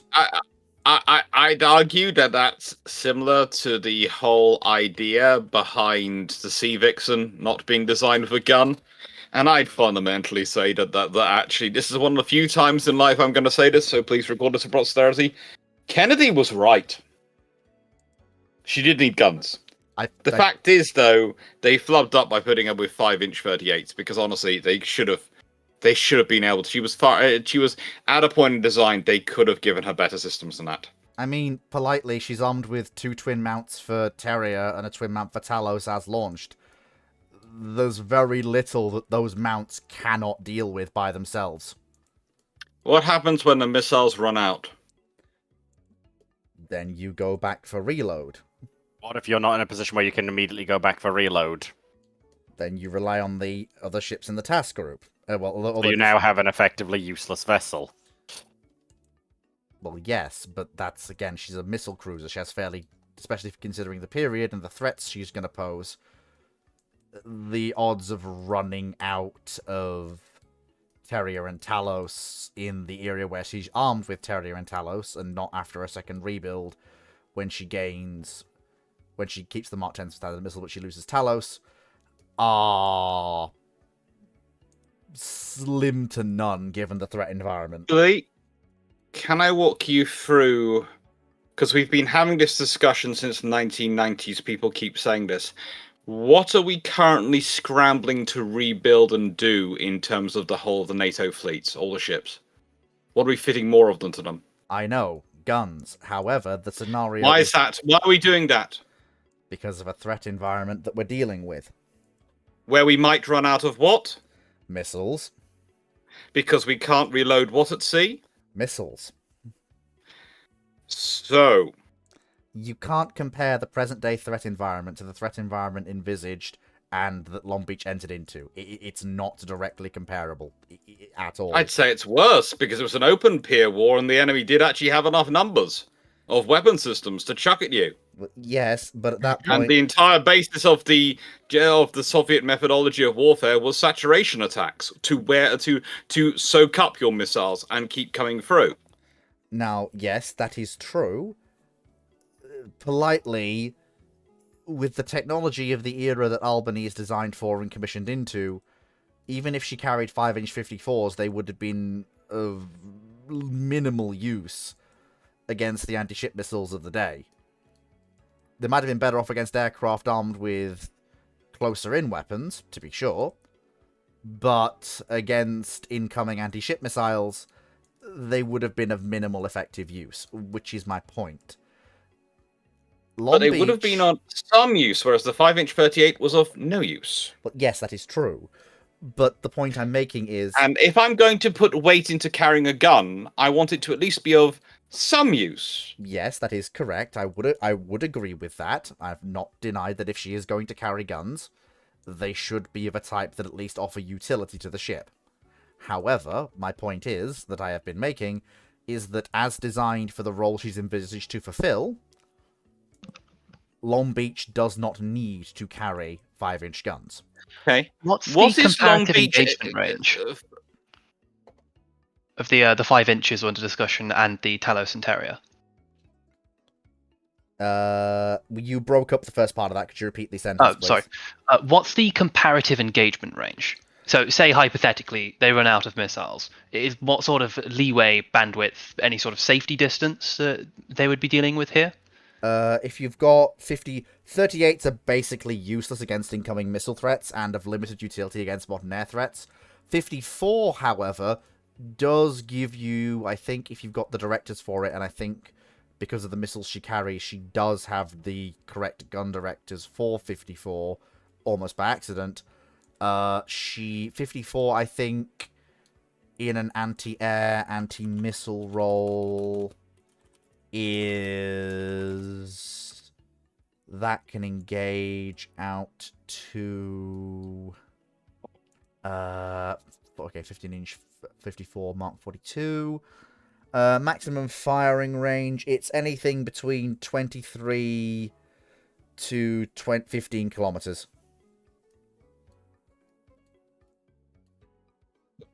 Depending on angle of elevation. Did you say maximum firing range? Yes. Because I've got that stat up there, and it's listed as effective firing range, not maximum firing range. And that's what it says to me. That's what the information... Bear in mind, I am using Wikipedia, so I may not have the same information you do. I'm on NavWeps, and that has it as effective range. And the thing is, sometimes people translate effective range to being maximum firing range, but... Fair enough. Effective range works better. As we all know, effective range is not the same as maximum firing range. No. But yes, effective range in this case works better. So thanks, Alex. But yeah, so there. Effective range was what, Alex? Against air threat? Effective firing range of depending on angle, elevation, etc., can be 13 nautical miles or 20 nautical miles. That's 24 to 37 kilometers. Okay, so that's not too bad. So I assume you were going somewhere with that, Shea. I assume you had a hypothetical you were going to put forwards. Yes, my lead-in was going to be to compare your maximum effective range, in this case, of your 5 inches, to the sort of envisaged engagement distances you would be using your Talos and Terrier at. So say you expend the last of your missiles at whatever effective range is for that. How much of like a danger zone is there for perhaps if the enemy has contemporary missiles as well, before your gun might be available in any sort of, effective situation beyond just self-defense against aircraft or missiles? Like, what sort of danger overlap is there? So, It's useful in a belt. Talos, Talos in a long range, in a SAM roll is. It says 150 here, but 150 kilometers, but I think that's only against missiles that are higher flying or aircraft that are higher flying. But yeah, obviously it's going to depend on radar horizon and, the range. But in theory, if a Talos can see you within 150 kilometers, it can be beam rided onto you. Terrier, it's a shorter range weapon, but it's still 48 kilometers range. But again, Dr. Clark is right. If she does carry 5-inch 54, they are an extra layer of last-minute defense. What is she? Is she an AA cruiser? She's a nuclear-powered guided missile cruiser, and in that particular case, given she's armed with Talos and Terrier, she is technically a dual-use platform, since those assets can bully surface ships as well, with the directors they have. Well, that makes it even better for what I'm about to say. She's a cruiser, and at this point, American cruising doctrine was very much taken from the British cruising doctrine of the interwar period, which meant that she was used for presence missions solo. Which means the gun's kind of useful.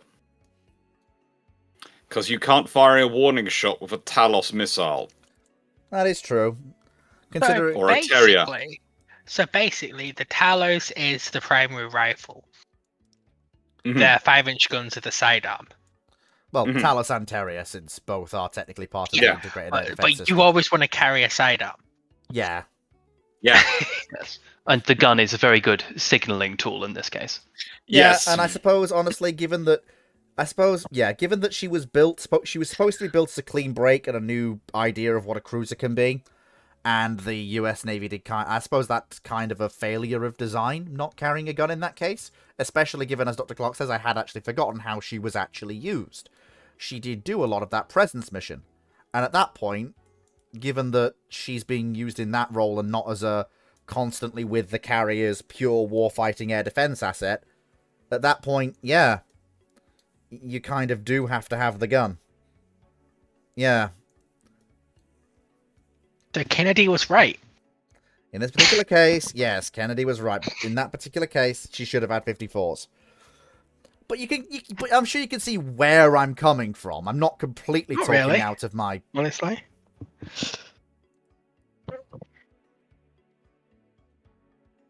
A gun is always useful. I'm just going to distract you all by saying, nice way, this doesn't really help a lot of people, but if anyone here is also on the Master Arms chat on my server, someone has just done a comment on my channel, which I think they might have misspelt what they were saying on the yesterday's naval history brewship thing. And, yeah. I think do not go any further than that. I'm just saying, they misspelt it in a beautiful way, and I'm just going to leave it up there. Paul, Alright. Defu, it was envisaged, not experienced. In relation to what, you need to make sure you put context when you're leaving remarks, because the stream may have moved on and the conversation may have moved on by the time I see it.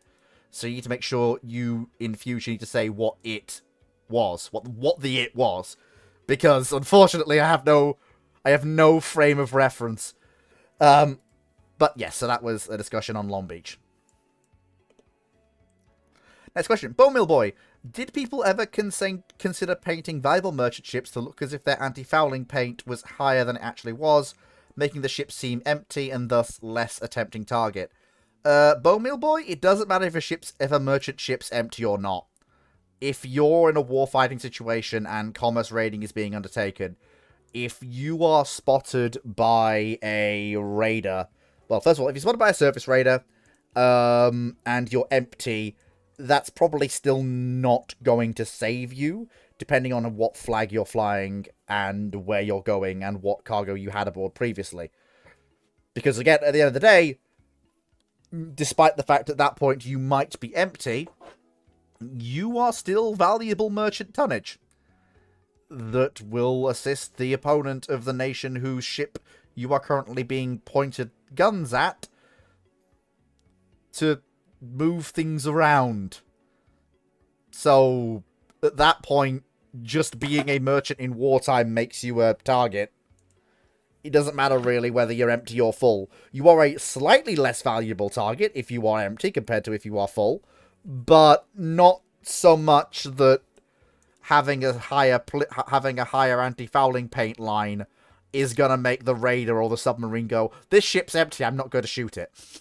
I can think of a couple edge cases. Say it's a convoy situation where you've got your U-boat attacking and it's a target-rich environment, and they might want to prioritize what they think would do the most with their limited salvo.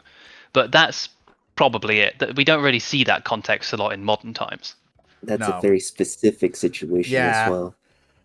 It is a situation that would come up, but again, it's not worth the subterfuge either. It's also making presumptions about enemy targeting priorities. Yeah. Someone might just dump torpedo and be like, "We're sinking something." Yeah, but also, does it depend largely on the rules of engagement for the convoy raiding? Technically, yes. Technically, but if you've released a Because I know there's been several cases where your only ships that have been heading to a blockaded country have been targeted that's for seizure and being turned around. That's usually in cases where you have significant overmatch against the opponent, but even then, in that case, having a higher plimsoll line's still not going to help you in that point then, because as you said, if you're headed to the country, empty or not, you're still going to be stopped, searched, turned around, seized, whatever. Yeah, but if you start sailing away and you're empty, it gives you plausible deniability of, we're not going there, we haven't been there, we're just coming past, we're in transit. Possibly, but again, it's a very niche case. And against... Because as far as I'm aware, a lot of stuff on the high seas is plausible deniability Yes, over hard and fast rules. that is true, but I would point out the fact that that only works against a power like the British, who are enforcing that sort of very stringent, you know, sort of putting a border at sea almost blockade. A distant blockade. Whereas against the Germans, who are trying to conduct a war against trade, that doesn't really work, because at that point, the trading ships are the target, empty or full. The goal is to degrade the enemy's Oh, yeah. potential for commerce. I was thinking about stuff like the blockade of Cuba in That the Cold War, that wasn't... not sure. where sort of there was definitely commerce interdiction with shipping going on.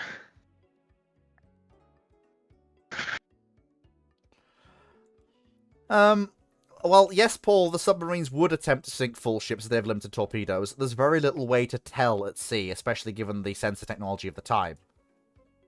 Also, ship is ship, Yeah, kill is kill. yeah, tonnage is tonnage. If they had the choice and could easily tell, they would, but that was very, very rarely the case.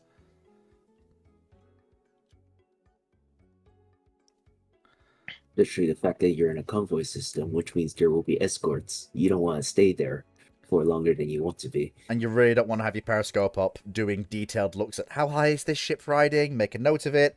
You don't have the time. You scope up, quick scan, down. You don't have the time to keep your scope up. That is just asking to be spotted and sunk. Fleet of Oceans. Sorry, typical gunnery officer asks, what was the thought process on the A5 Vigilante being turned into a recon aircraft later in its career? Do you think for a recon aircraft it's the waste of a perfectly good aircraft instead of being an attacker or a bomber? It's the only role it could be turned to after its nuclear strike role was got rid of. It Mhm. it cannot do anything else. Simply because of It the was way... an alternate end-of-life platform. It wasn't even that, Foxo. When they were turned into recon aircraft, they weren't old.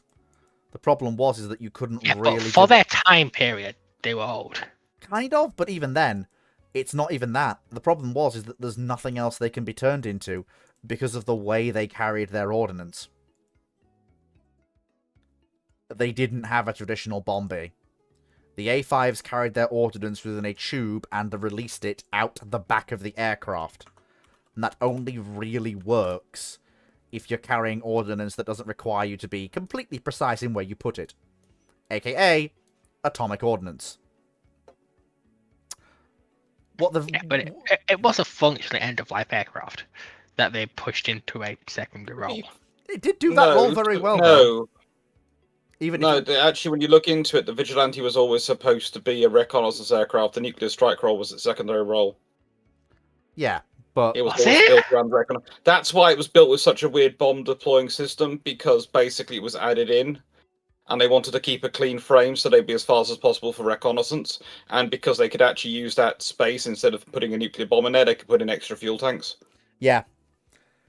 It's... So literally, it's a case of we can remove a fuel tank and stick a bomb in there, so it can also do the nuclear bombing role. But realistically, it's a reconnaissance aircraft. Yeah, and it's quite funny in the way in which it carries the nuclear weapon. It carries disposable fuel tanks behind the nuclear weapon, and it's all jettisoned at once. Yeah. Yeah, the Vigilantes was a fantastic reconnaissance aircraft. High flying, fast, long ranged, good sensor suite. It was a decent airframe. Mhm. And it did its job very well. Bone Mill Boy, what if Nigeria, as it is today, with all its armed forces and insurgencies that are going on its territory, replaced itself in 1400? Great. That's yeah, That's that's going so far back. yeah, that's aside from the Nigeria as it is becoming, in essence, a very, very weird part of the world. I'm sorry. That is a question where I am actually going to put my hands up and go, I can't even begin. I can't even begin What's to the question? think. Bone Boy asks on YouTube, what if Nigeria, as it is today, with its armed forces, insurgencies, government, everything, etc., that are going on in its territory, replaced itself geographically in 1400? How self-sufficient are they in terms of like arms and industry? Because They're I not. don't think it's very at all. It's not... So you'd no. probably see a very rapid degradation in terms of the capacity of, actors there. Yeah. They're a major food importer. They're one of the biggest customers, aside from Egypt, for Russian Ukrainian grain. Yeah. That's Not to mass mention starvation. the population numbers that Nigeria currently has compared to like the historical ones, and then the food Yeah. importing. You've just created a mass humanitarian crisis. Well, it's not even a crisis, it's just death. Because Yeah. there's no... It's the no, 1400. yeah, there is no international crisis bit. It's just famine and lots of people are going to die. Well, because although there is a very interesting side effect. Well, there'll be a lot of spillover because people will want to be seizing whatever is possible. So it will be an international TM. I think Nigeria will basically use what limited modern resources it has, because one thing it can do is refine fuel oil and oil into most of the oil byproducts a basic state like Nigeria needs. Diesel, petrol, lubricant, etc. Since Nigeria does sit on oil deposits. So it can actually keep what ships it has in its ports running. And that's They're not... sustained by mostly Russian oil companies, though. They And are. BP. They are, but those people who operate them day to day are within Nigeria. And while they may not be able to keep them running indefinitely, given they're probably going to know that, you can probably build a very significant stock of oil and oil products before the last pump finally croaks from lack of spares. That's if That's not. that's if the state doesn't collapse within a couple of Yeah, weeks. but the reason that I'm saying that is it's important because Nigeria is probably going to want to preserve what naval assets it possesses, and it does possess a small fleet of its own, as much as it can. So what I would expect to see is that the Nigerian government will probably seize or co-opt as many merchant... There will be no Nigeria. Yeah. You're going back to a time where it's a whole bunch of tribal states. Yeah, but the Nigerian government and state is going back Yes. in totality. Where in the yeah, question but did it that say would that? collapse under the food strain. importer. Yeah, They it can says- no longer provide food for the population. What happens when populations cannot eat? They starve or What they riot. happens to the state? Yeah, the country would tear not just itself that. apart because says there it's just also simply isn't bringing- enough to go around. It's also bringing insurgencies back. You're not just dealing with a humanitarian crisis. They're going to Yeah, carve but- out fiefs, or attempt to. No, the entire state's going to carve out fiefs. Yeah, Because it's going to be governmental positions and internal tribalism going to go, we're going to eat, you're not going to eat. But the biggest thing, I think, that once Nigeria's collapsed and it's the humanitarian crisis happened, you've introduced Anglicanism, modern Anglicanism, into Mali and early Islamic Caliphate Africa. One Anglicanism with machine guns. Yes. But it's also going to be an interesting fact of how is this going to interact with you? How is... Is this the kingdom of Prester John? Oh Yes. no! It is, isn't it? That's what they're going to go and see it as when the Europeans find No, it. because remember, that's what the Portuguese called Ethiopia.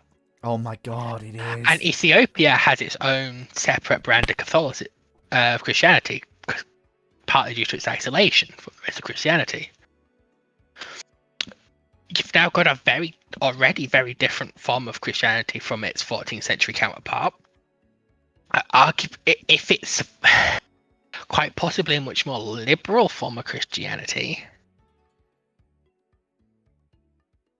with the caveat of I don't think they're going to get along well with the rest of Catholicism. Well, Catholicism and Christianity. Portuguese were the first to. Well, when in the... Is it 14th century or 1400s? Because we've already had 1400s. the Hussites then. So we're talking, this might be interpreted as another sort of reformation to be stamped down. It would be a very big shock overnight for the Portuguese that had already shown up in the Nigerian Delta, and then all of a sudden see a new whole ass country show up for one. That's going to have some really interesting religious implications. Camping down on it but, would be fun when the Nigerian Navy opens up with their machine guns and their other weaponry. It will But be a it's very also- short stamping. It's also interesting because it's going to massively change how Islam integrates into sub-Saharan Africa. So Islam might not make it Namely- into sub-Saharan Africa at this point. Yeah. Yes, which massively changes the geopolitical position of Africa. Because one of the big issues caliphates like Sokoto and Mali have is they get hit by a lot of Islamic fundamentalism. Which do we know any theologians that can help us here? I don't think so.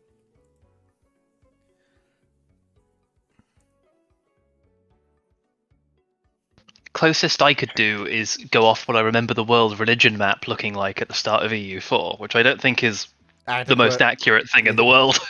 Probably not, no. I mean, it's not half bad, which is the thing, especially for Yeah, Muslims but like Tory Animism liberals and all that. TM is way too broad. Yes. I think one of the biggest implications wouldn't be what would happen in the long term, looking past the massive humanitarian collapse. it would be the knowledge that gets disseminated by people fleeing that around the world. Because you Yeah. do have some quite highly educated people who will be like, this is a terrible idea, I am leaving. And through that knowledge and proof of advanced technology would probably have quite some bargaining power if they aren't seen as, This is the you know, thing. emissaries of the devil having come from a weird non-pseudo-Christian state or whatever. This is the thing. Expect every single merchant ship that can be had in the harbor, and even some of the warships, to be co-opted to just flee as fast and as far as they can. Fuel them up as much as you can and just go elsewhere. If they're smart, they'll seek out If they're smart, they'll seek out areas where they can bargain for their knowledge and not be killed. Europe is a bit risky, given when it is. But China and Japan might be perfectly willing to take in strange foreigners. Japan, Probably no, that's- not Japan, China. What I think is another thing as well, when they may speak English in Nigeria, but England does not speak English, like modern English, yet either. So they are actually, fundamentally, they're going to be in a world where even if they know foreign languages, everything is still going to be almost unrecognizable. Actually, it's actually going to be quite interesting, because if we're going back to this point, this is where what an English speaker can recognize and kind of understand as English first comes in. This is middle to early modern English. And especially given that a lot of Nigerian English is also a Sirol, having a common ancestry in language probably would not make it easy to talk to, but much easier than anyone else to talk to. So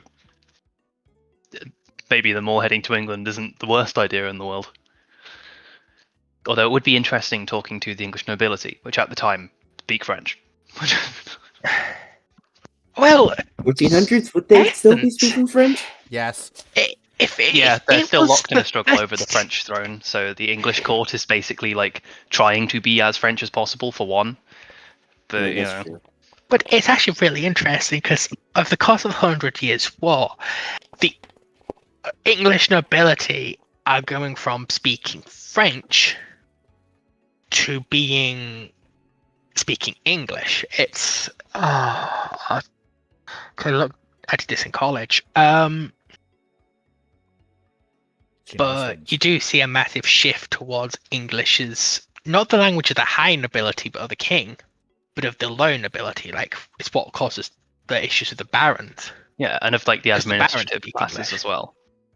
Yeah, so by the time you see the end of the 100 Years' War and English kicked off the continent, the English administrative, the barons, and even the king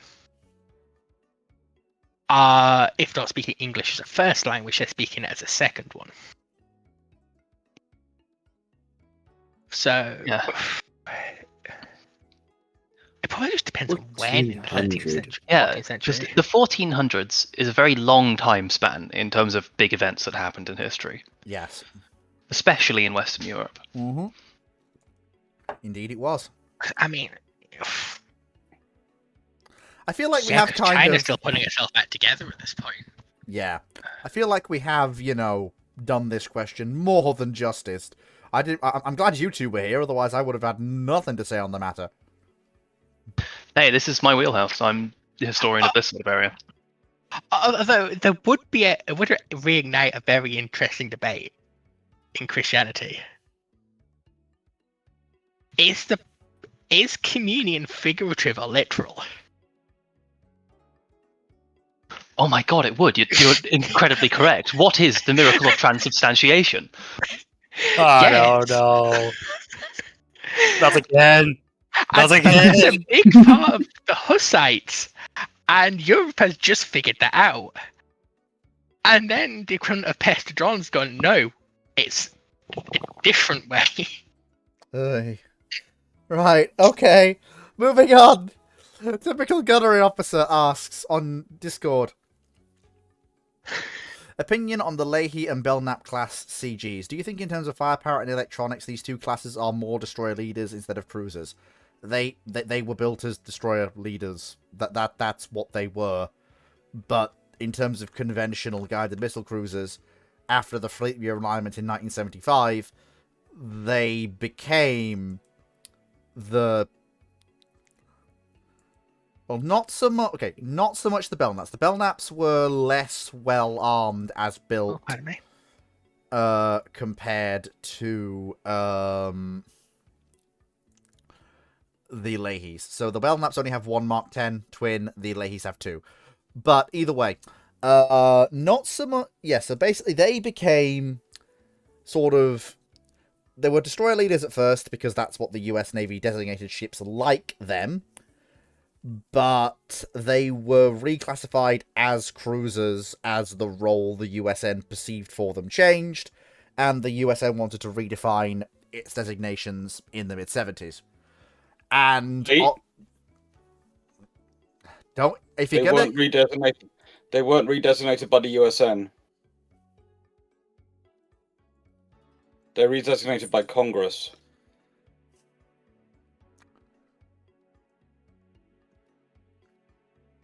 Okay, they were redesignated in the mid-70s. Okay. And to be fair, given the plans for missile cruisers that followed them, either Ticonderoga or the large missile cruisers the US planned to build, the nuclear-driven ones that the Ticonderoga was supposed to be the escorts for, you see the template laid down by the Leahys in terms of missile launchers for dual-purpose or AA work being followed, aka 2 twin-arm Mark 10s for Terrier/Standard Missile.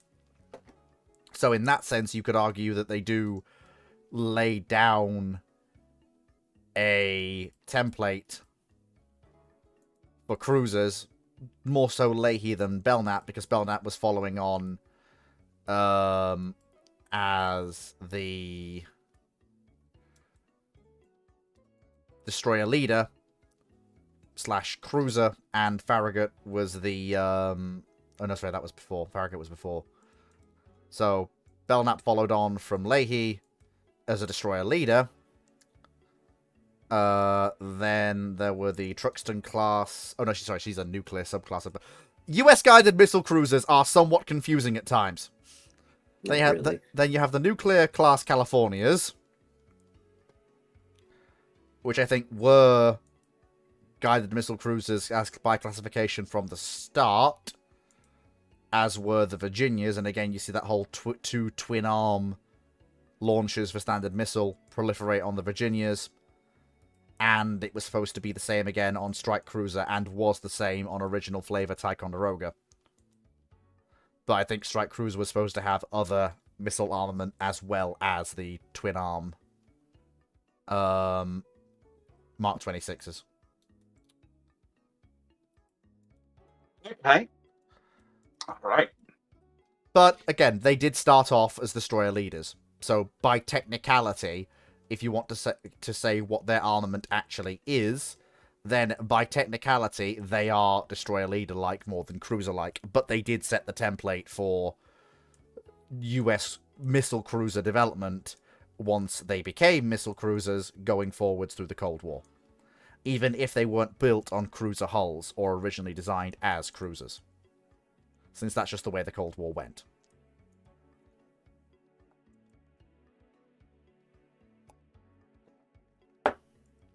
Okay. So, right. In the 1970s, the USN was faced with a problem. They were trying not to build cruisers because they wanted to build ships which would fit in their overall task group. And for them, a cruiser was an independent action ship. So they were building destroyer leaders. Destroyer leaders were basically destroyer-framed ships, but they were larger. So basically consider them the Tribals, Darings, those sort of things equivalent to the regular destroyers being built at the time. Then Congress gets a report which shows that the Soviets have more cruisers than the US Navy does. Yes, So, they reorder redesignation of destroyer leaders to cruisers to fill the cruiser gap, because the other option the US Navy offered was, well, we'll just build more cruisers. It was considered cheaper to redesignate them. They didn't change their framing, they didn't change their firepower. If you compare to if you compare to Long Beach, etc., even the Ticos were originally being built as destroyer leaders, and they are part of the redesignation to cruisers. The whole point about it being a destroyer leader versus a cruiser is that you are a focused asset rather than a general purpose asset. A cruiser was supposed to be a general purpose, kill everything in sight asset, which is also the point I was making about Long Beach earlier, why she needed the guns, because she was supposed to be a general purpose asset. And the moment you just rely on those missiles, you're suddenly not a general purpose asset.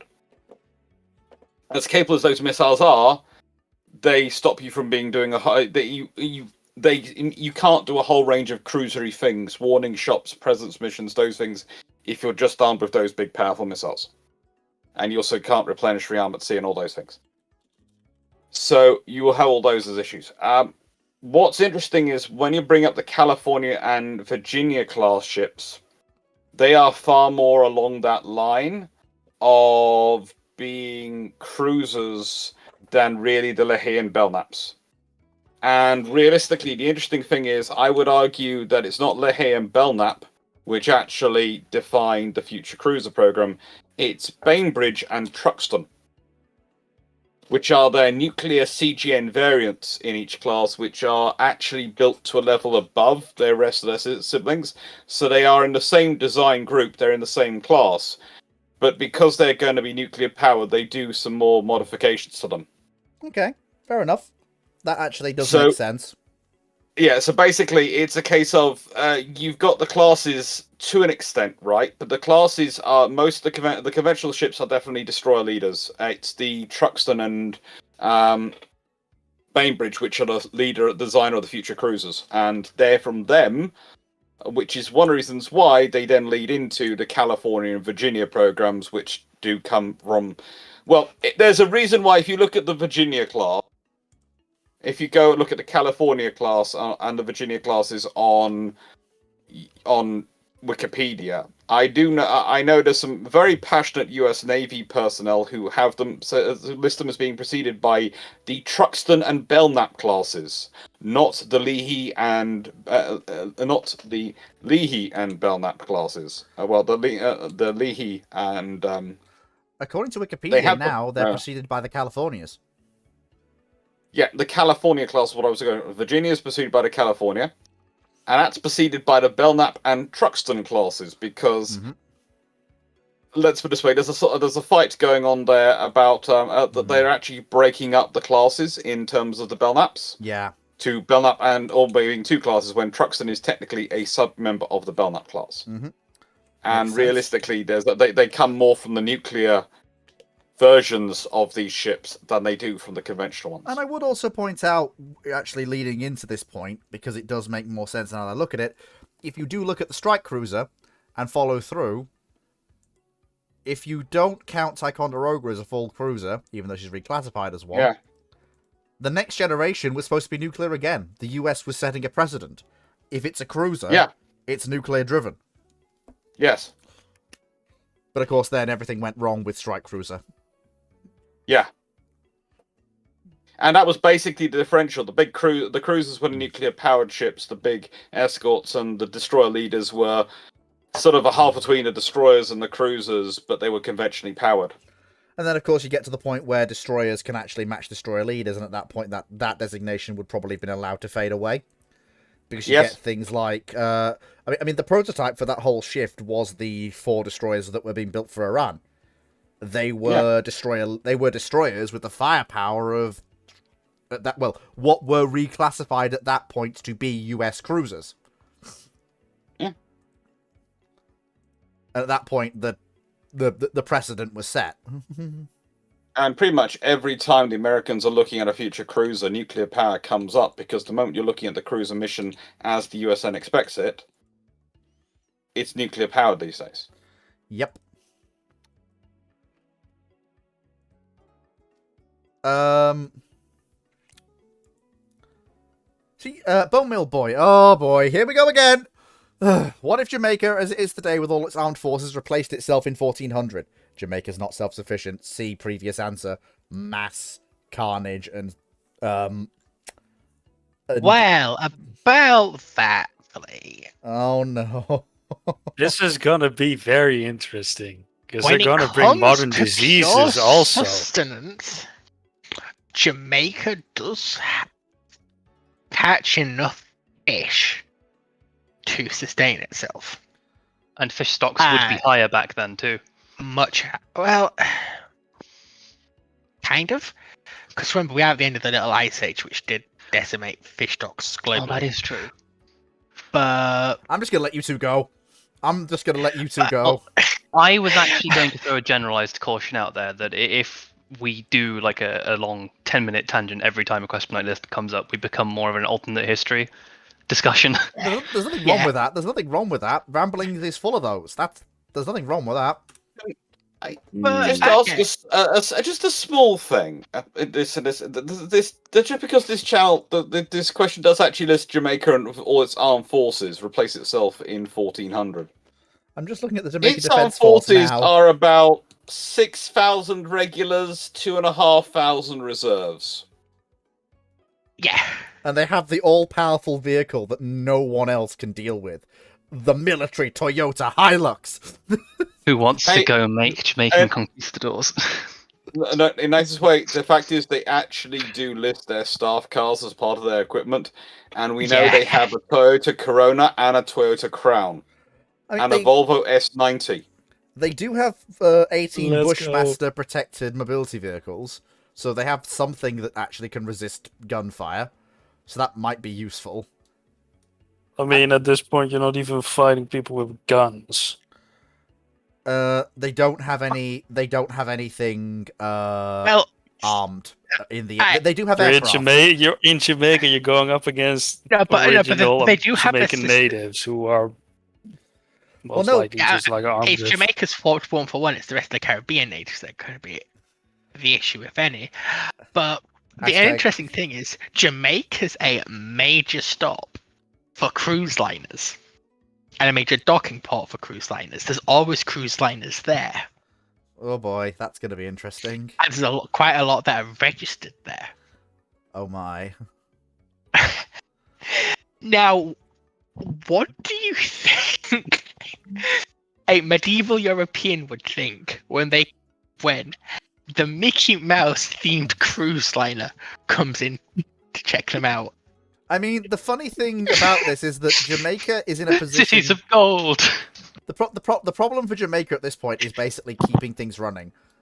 Oh yeah, I mean, I think fuel is going to be siphoned from all the merchant ships as much as possible to keep the small fleet of Virginian.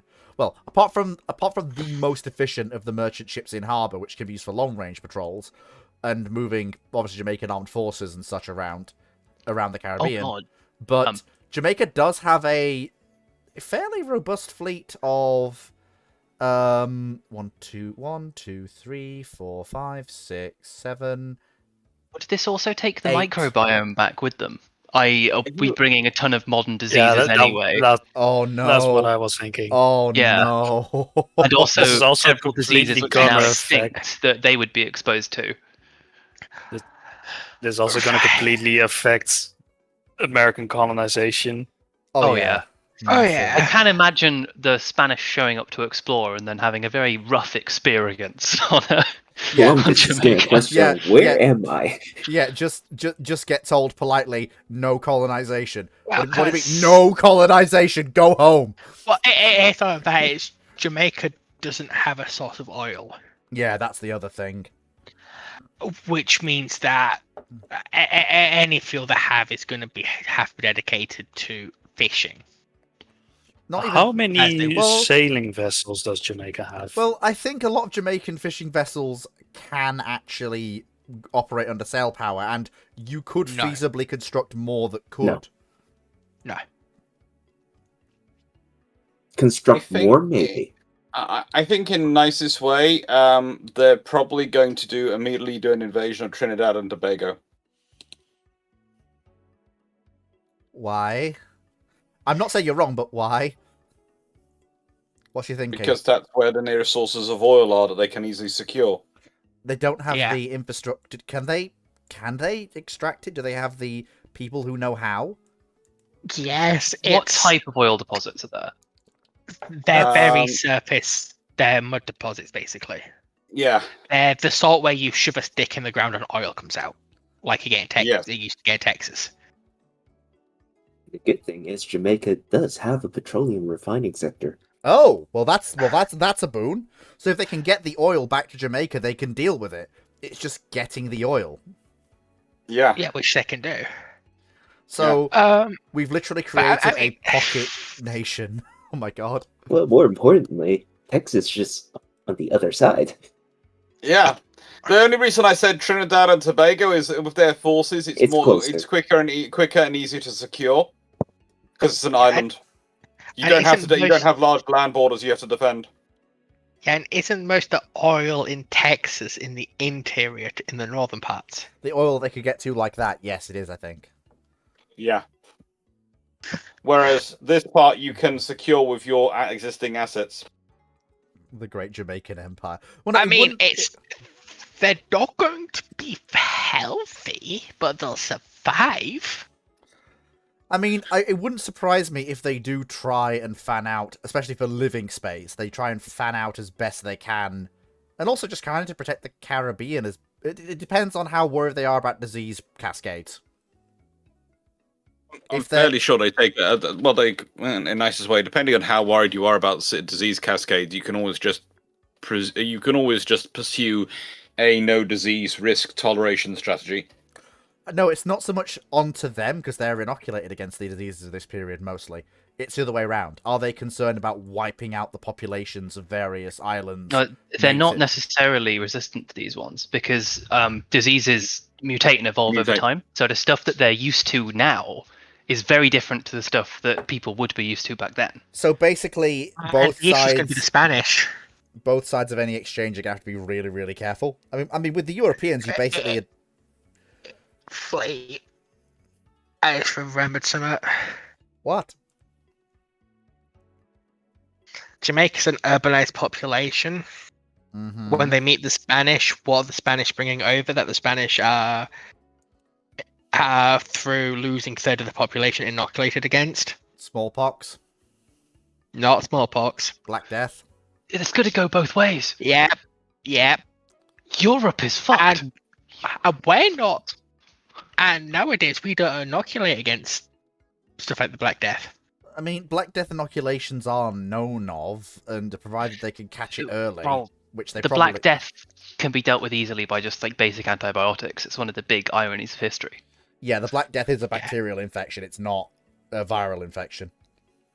That's the thing. It's one of those things where they can go, oh, Black Death outbreak, hang on, quarantine, antibiotics, it's gone. Yeah, now the question is how much antibiotics you got. Yeah, that is the real Yeah, thing. and that's why I said the issue's an urban population. Yeah. Urban population, water supply. I think... What you might be looking at more likely is that they probably, how do I put this politely, end up deciding to shoot all comers with machine gun on fire on sight. Yeah, I think the... Easiest way to protect themselves. Yeah, I think any contact with the Spanish basically has to happen outside of Jamaica. Like, if you want to meet us, we'll meet you, but we're going to go to that island over there, which is not Jamaica. Columbus-sized. And we're going to be wearing hazmat suits or face masks or whatever. And you guys get to stand over there. And we have guns, so don't try it. I mean, honestly, by the time that the Spanish get there, that's going to be assuming 1400, that's going to be at least 50 to 80 100 years. years. Yeah, it's going to be 100 years that the Jamaicans have been in the Caribbean by themselves. By that They're point, going to be well established. yeah, by that point, Jamaica is probably, well, whether or not it still calls itself, well, if Jamaica did control the majority of the Caribbean, or at least had outposts on most of the islands, would they still consider themselves Jamaica, or would they call themselves some sort of Caribbean Federation, or the Caribbean? Well, they consider themselves Jamaican, so I guess it would be Jamaica, maybe Greater Jamaica. Probably Greater Jamaica, yeah. But I mean, my biggest concern would be, given all the issues Jamaica has, especially with stuff like gangs, and keeping control of its current population, Yeah. will it be able to keep control of and a much more dispersed population. Yeah, there may be independence movements that break out, but don't forget there is also a level of control here. Because Not even that. Think about smuggling. Smuggling in and Yeah. out, disease. You just That is- won't be Yeah. able to keep a lid on it. Well, no, that is true, but it's only external smuggling, and this is the thing. I mean, that is a problem. But bear in mind, Jamaica proper, aka what I'm going to call the home island, they control the fuel reserve because they have the refining plant. Yeah. Which unless you're using sailing ships for non-external trade, you're not going to have control over. As in, you're not going to be able to do it. Hey, look, Yeah. 70% of Jamaicans are Protestants. Oh no. I mean, what are the Spanish going to do? Turn up with an armada that dies to helicopters with machine guns? No, no. You've made the Protestant Reformation worse. Why? You've added more variants of Protestantism into the mix. Rastafarianism? Question mark. And a defining part of the 7 and 30 Years' War is the Protestants aren't just fighting the Catholics, they're fighting each other. And you've added more into the mix. It would be funny They're if going to have legitimacy through being in the New World, and it would be funny if Rastafarianism spreads across Europe. The Baked Wars. but it's just not about that. It's a lot of Caribbean Christianity is very assimilated into folk tradition as well, with stuff like voodoo, Oh yeah. which is just going to be interesting how that interacts with the Protestant Reformation. Oh god, it's also going to be Anglicanism again. Yep. Which we did also cover. But I feel like we have given... Except this time, it wouldn't be a collapsing country at the vanguard of it. No, it Oh, wouldn't. Yes. There's 2% Jehovah Witness. Yes, but interestingly, it's also will be interacting with Europe when Anglicanism is in its nascent stage instead of not existing yet. Mm-hmm. Yep. And it also depends: has Jamaica managed to retain its republic?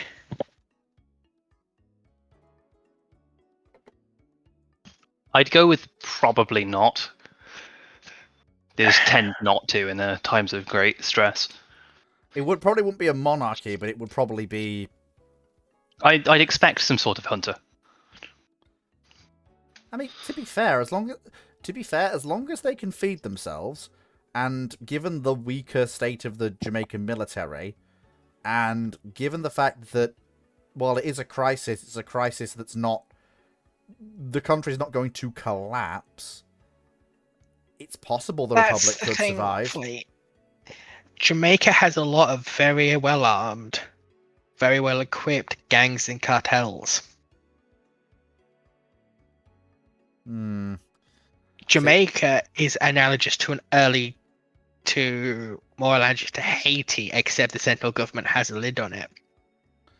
And you're basically saying in order to keep a lid on it, you're basically going to have the government go very, very hard on it. Or they've got to integrate it and stop this. Which, depending on how Jamaica survives, if it survives as a republic, that's going to have very interesting knock-on effects on Europe. Because this is in Europe's first dance, well, technically second dance for republicanism. I mean, Hood says Jamaica might do a funny and not maintain a monarchy. They have a fairly prominent Republican independence movement. And I just said they will do that without even trying, since the monarchy they serve no longer exists. And will not exist for centuries.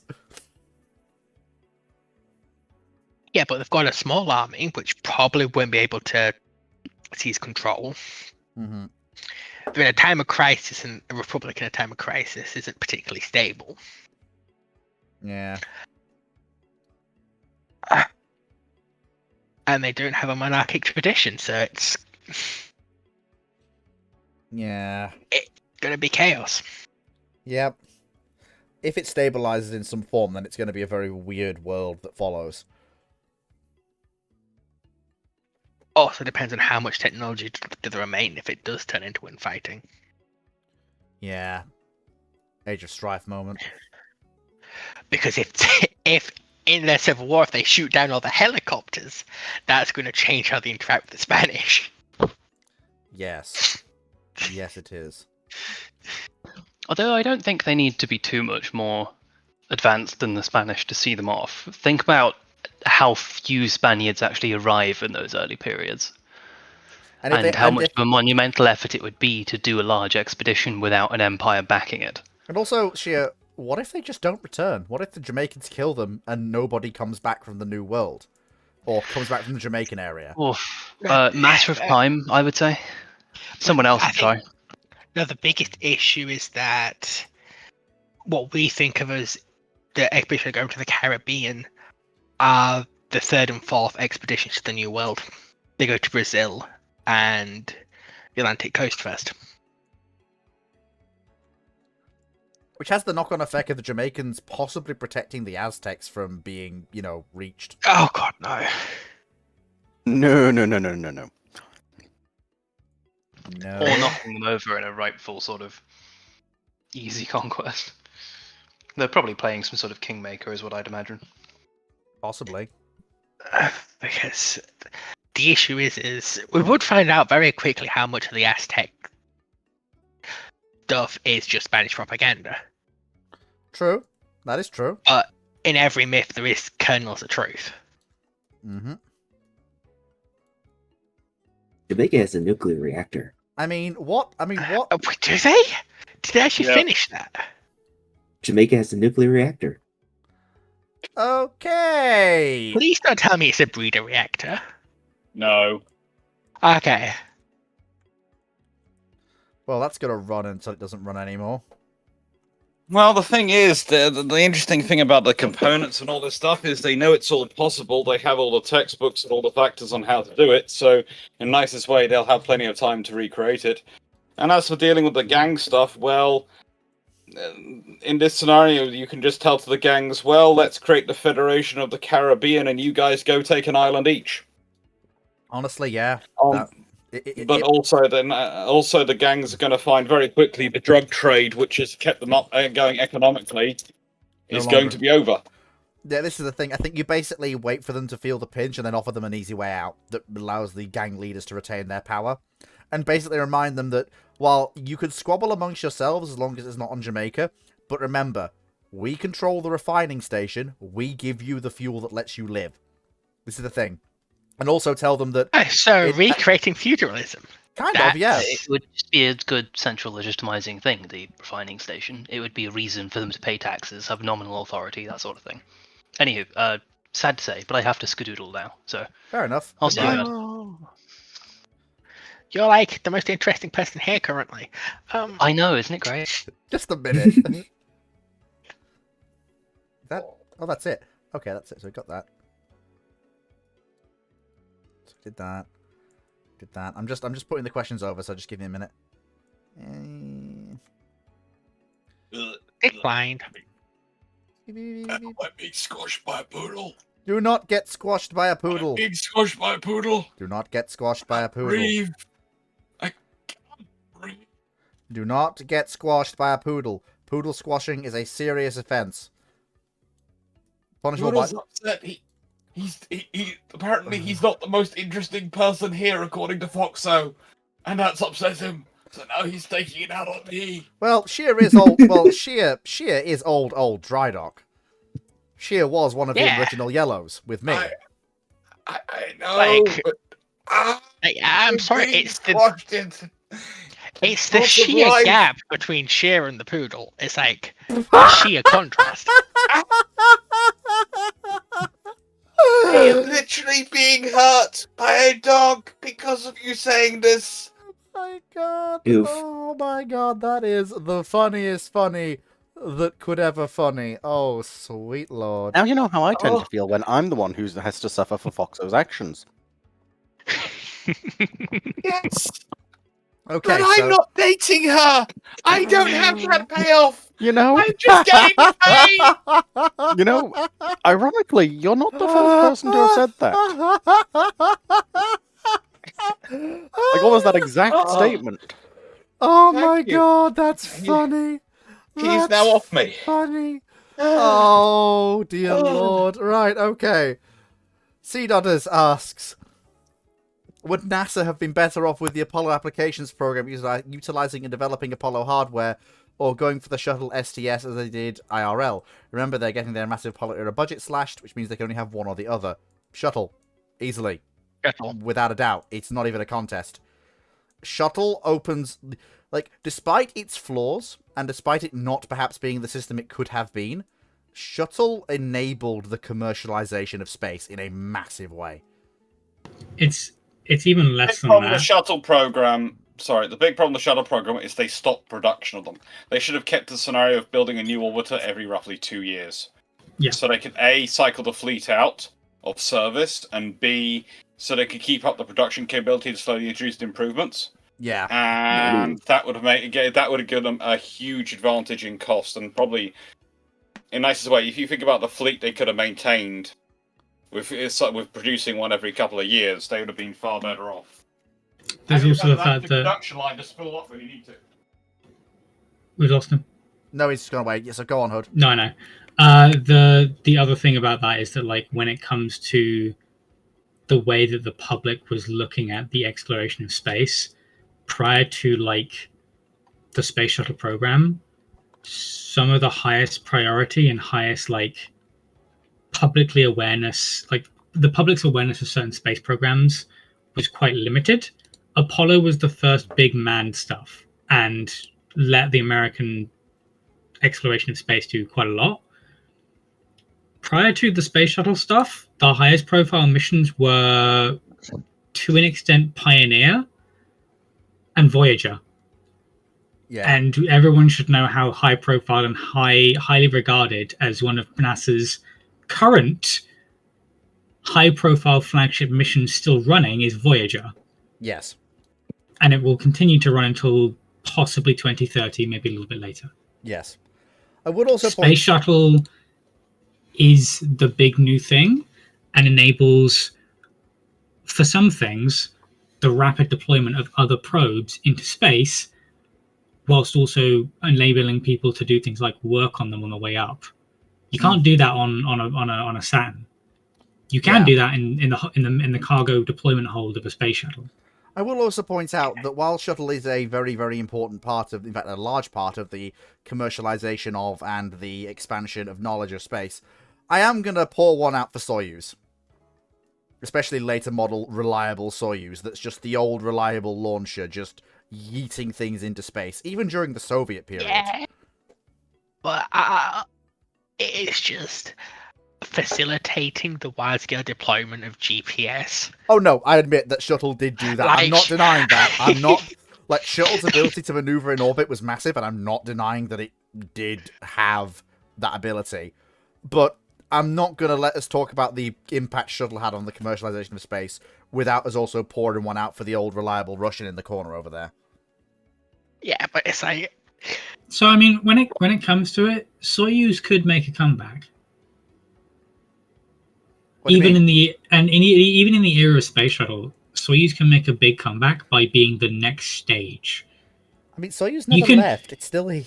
No, I mean when it comes down to it, if you want to, like, I mean, why pull one out? Huh? When it comes to, like, how to maintain those two systems in tandem with one another in an era where America is relying more and more on shuttle type vessels, you can still use Soyuz for deep range missions. Yeah. If we were to, I mean, hell, look at where is the thing that I'm looking for? I'm looking for Google. I saw an article literally earlier today talking about Europa Clipper testing out its some of its instruments at Mars.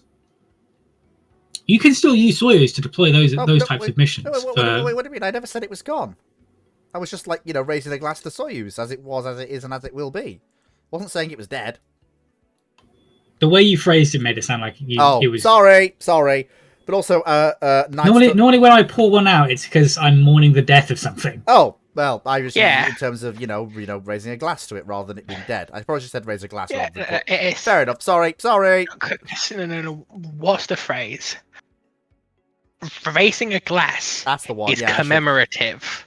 Pouring one out is Mourning. it's yeah. a special No, word, but it's no, in yeah, a you're right. funeral. You're right. It's a You're right. commiseration rather than a commemoration. Sorry. Yes. Knight, Buran did go into space. Unmanned, but Buran did fly to space. It did do that just prior to the collapse of the Soviet Union.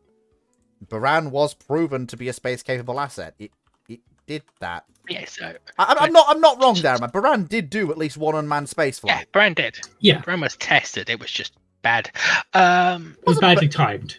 Badly timed, but not the shuttle The, itself. the program itself was not like bad, and the vessel itself was on. It was to borrow a phrase. It was on the verge of greatness. It was this close. Like I'm gonna say I'm gonna also politely say Buran is not a shuttle copy. It is a case of convergent evolution, and the Russians did some different things with Buran the Americans didn't do with shuttle.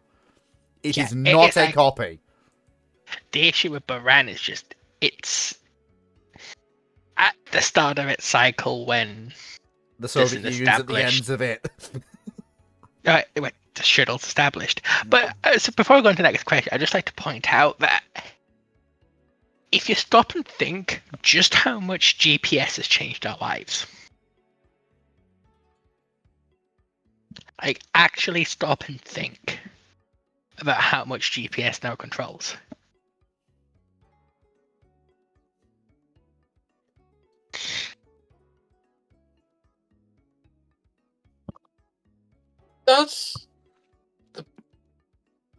I know that, yeah, it's a lot, but also, does the Buran flight really count? Because I remembered it, but it was uncrewed. It was just, it literally It was a did test flight. It Yeah, wasn't a crewed. launch, a double orbit, and then landing. It was uncrewed. It was, Yeah. but I will point out the fact that it could fly without crew means that it could fly with crew. If it can fly without crew, then it works. Yeah, let me go for it. The whole point of a space shuttle Yes. is it's not only you can launch it into space, etc. It also provides a habitable space which crew can work from to fix things, etc. So if you haven't, how do I put this? If you haven't already tested the how do I put this? The ability of it to actually sustain that crew. Have you really shown it's capable? I mean, at that point, that's not Well, I mean, so much. no, I get what you mean. It's a case of like but to also counter it. You've got a basically a very large Soyuz capsule, which could be an uncrewed freight capsule. Well, yeah, no, but the Buran flight was purely to test that it flew. That was the point of that Yeah. flight. But like, to also argue like, Buran wasn't officially like commissioned. It was still undergoing things like test cruises and builders trials before it was officially like brought into service, and that was when things hit the fan for the Soviet Union and it fell apart. It was a poor thing of timing more than anything else on Buran. Buran as a system was perfectly viable, and if the test models that we know exist still, and one of the main production ones that was also being used as a test bed continued, we probably would have seen it last about as long as like American SLS or STS, today, and possibly may have gone on to do other like replacement stuff. So only Soyuz was used for certain other things versus I will point Buran. out that does lead to an interesting hypothetical, because as you said, and as we have said, Buran was starting its cycle while shuttle was mature, and as we know, the US did end shuttle flying in the mid-2010s, whereas Buran, if it somehow survives as a program and as a flight system into the Russian Space Agency, will be a mature system living its life, which leads to the very interesting hypothetical of, well, it's two things. First of all, if the Russians have a shuttle, is there an impetus for the Americans to still have a shuttle, and therefore the American shuttle doesn't retire? Or does it lead to the very, very weird hypothetical where the Americans don't have a shuttle and the Russians do? Which I doubt, because America is America and America fuck yeah, but you get what I'm saying. Was it built to the Americans building next generation of orbital aircraft on that line, which is the space plane scenario? Possibly. Yeah. I mean, there's an even more interesting tidbit though that could come up. So I can't remember what it's called, but you got that massive Cosmodrome in Baikonur in is Kazakhstan. it Kazakhstan? Yeah, Baikonur in Kazakhstan. Yeah. And that was supposed to get essentially a massive extension and upgrade to its launch capability for Buran. It was, also that- going to be it was also going to be one of the primary recovery points. They'd launch from Baikonur, do their orbit stuff, then wait for the next orbit so they could land at Baikonur. And of course, they also Yes. planned to potentially, if the Buran was successful, they planned a variant with turbojets to enable it to deorbit as it pleased, as long as it was within, I think, 300 kilometers when it entered the atmosphere from Baikonur, and then cruise back under its own power. Yes, I believe but there are they also plans for certain runways across Russia to be like retrofitted to take the weight and landing impact of it, so it could land basically anywhere in the Soviet Union. And then, of course, the also AN-225... interesting- Hold on, Foxo's still talking. Sorry. But also interestingly, is that Cosmodrome was also supposed to get the large-scale facilities to do the retrofits and overhauls the shuttles and Buran needed It's Yep. not... And also, it's not... before just they for- went up again. So the interesting thing is, so like the big issue stuff like Kennedy Space Center is how distributed the infrastructure actually was for the shuttle. Yeah. So once the Cold War thaws and USSR collapses, you could extend the life of the shuttle by cutting the retrofitting costs and the launch costs I have by a moving it to this facility that can do it in-house. I have a horrifying thought. During the very brief period of American and Russian pure detente, in the period where Putin isn't in power and Medvedev is, before he becomes Medvedev. yeah, you know what I mean, that gentleman. And, you know, there's that, basically the warmest that Russian-US relations got in the period post-Cold War. I have a horrifying thought. 2008. Yeah, I have a horrifying thought, which is the successor to the shuttle and Buran becomes a joint US-Russian program to create a one successor shuttle. Oh god, that's giving me throwbacks to the Kennedy speech. Like, it's a moment that it's a case of if all these facilities in the Kazakhstani Cosmodrome have been built, then for the commercial side of things that the space shuttle did, it makes a lot more economic sense to do it there than it does in America. And you also have the added safety It's net. cheaper. Yeah, you also have the added safety net in this period where, while yes, Russia technically leases the site at this point, Kazakhstan technically owns the territory it's on. Russia leases the land, this is true, and it still does to this day, but the US has the knowledge of knowing that if shit ever hits the fan, despite Kazakhstan being in the CSTO, given how the CSTO does function, it's unlikely that Kazakhstan would be willing to, let an exceptionally vital part of infrastructure for what would probably be a much more space-dependent world be in control of two powers that are now knocking seven bells out of each other. So you'd probably have the whole, we're taking back Baikonur. We're just while this war's going on, you two sort yourselves out, and then we'll give it back to the Russians or the Americans once you finish sorting this whole thing out.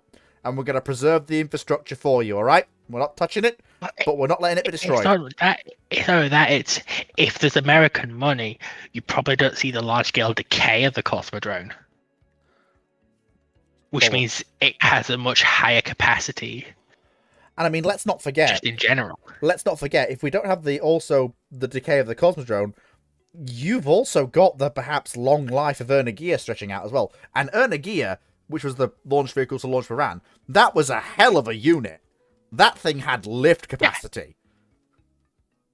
It's like, well done, you've just... This question's put space exploration forward 20 to 40 years. Yeah. I mean, it's not... No, you wouldn't have two Antonov 225s. You'd have at least four. night. Because you need that many. Well, no, worse. You'd have a Boeing equivalent. Well, no, the Foxo, there was a Boeing equivalent. It was a 747. There was a shuttle. The Boeing just converted a 747. You'd have it. Yeah. They reconverted one of their like heavy lift cargo variants. Yeah, you'd have AN-225s providing the Russian side of the lift, and you'd have since bear in mind Baikonur is actually a little bit is Baikonur sorry not Baikonur sorry is Buran lighter or heavier than Shuttle? I forget. I believe the test models themselves were like slightly lighter So in that on a case, unit for unit basis. So in that case, then basically it's probably not at first, but gradually, if this integration that we talk about happens, you'd have a pooled fleet. So you'd have 225 and the 747s, which can carry, which would probably have Of course, it's a Challenger. as things go on, unified mounts. So the 225s can carry the American shuttle, and the 747s can carry Buran. And that would be the unified fleet, which basically means you could have Burans landing at Cape Kennedy, and you could have shuttles landing in Baikonur, and yeah. More Works for commercial infrastructure. missions. That doesn't work for the fact that the U.S. Department of Defense's space budget has always been about 3 to 4 times the size of the civilian space budget. That is true. That is very true. And honestly, a large number of the program of the things which the space shuttle got up to are never going to be made public. Well, not anytime soon. Yeah, like I'm just thinking of the commercialization of space more. The commercial side is great, and you're going to see you'd see all sorts of interesting partnerships. You probably end up seeing both nations functionally maintaining a joint commercial fleet together and 2 separate military fleets. Yeah, and then you got stuff like the French would get involved because they've got their whole satellite stuff working out of Guyana.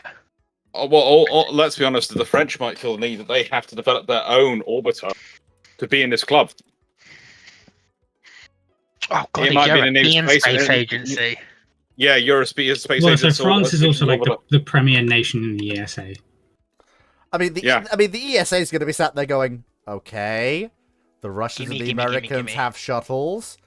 Hey, UK, we don't like you, but that whole air-breathing rocket spaceplane thing you're working on, that thing, yeah, that thing with the aerospike engines, yeah, that. We're going to throw all the money at you. Build it. We want an equivalent. Skylon, was it, I think? Was it the program that was being developed? The whole take off from a runway, go to orbit, come back? That thing? Oh, there's quite a few projects about that. Pretty much every large aviation company's had a go at that. Skylon was the one that seemed to have the most potential until it got cancelled last year.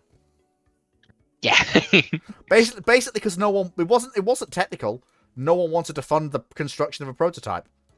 Whereas in this timeline, there's actual money in the industry still. Yeah, and you better believe that either the French, the Americans, or either the ESA or the joint American-Russian commercial side of the space agency are definitely going to want to have a look at that. Yeah, because it's like there's even the side that the British government might want to have a look at, because the British government are always happy to get involved to try and invest in what they think is a sure thing to make the money. And I mean, getting Skylon working would be a massive boon, because Skylon, the whole point with Skylon was that it was supposed to be an asset that you could use from. You'd probably need a dedicated airstrip, but you wouldn't need it wouldn't have to be any more complex than a standard airfield. Which appeals. That was the thing. It was a way for Britain to be able to get involved in it. Yeah. I mean, like, the most interesting thing is just bridging that gap between the end of the space race and the beginning of the commercialization of stuff like GPS. Yeah. And global networking. Because there's like 5 to 10, arguably 12-year gap where there's not much money there, and suddenly there's a lot of bloody money there. But those 5 to 12 years have decayed capability so much, there's nowhere near enough capacity. Yeah. But that question, with its nice deep dive into a different world of space travel, has brought us to the end of this week's Fleet's Random Ramblings. Thank you everyone for Can I watching. just get a rip for the contiguous satellite constellation proposals? Yeah, absolutely. RIP for the contiguous satellite proposals, I guess. If we had them, there'd be a lot less junk in space. Yes. Yes, indeed. But thank you everyone for watching. I hope you all enjoyed. Thank you, Foxo, Dr. Clark, Dragon, Mo Waifu, the Judgment, also known as the guy who everybody likes, Hood, myself, and Sheer, who is sadly not here right now, but is with us in spirit, no doubt. Take care, everyone, and I'll catch you all. The sheer magnitude of him not being here has been devastating to the Ramblings. The jokes. The jokes. If you're a YouTube The enjoyer, sheer disappointment in you for losing him, Fleet. I swear to God, Foxo. If you're a YouTube enjoyer, join me on Friday for Fleet's Catch-Up Ramblings. If you are a Twitch enjoyer, please do tune in on Tuesday for the next episode in Fleet Plays Rule the Waves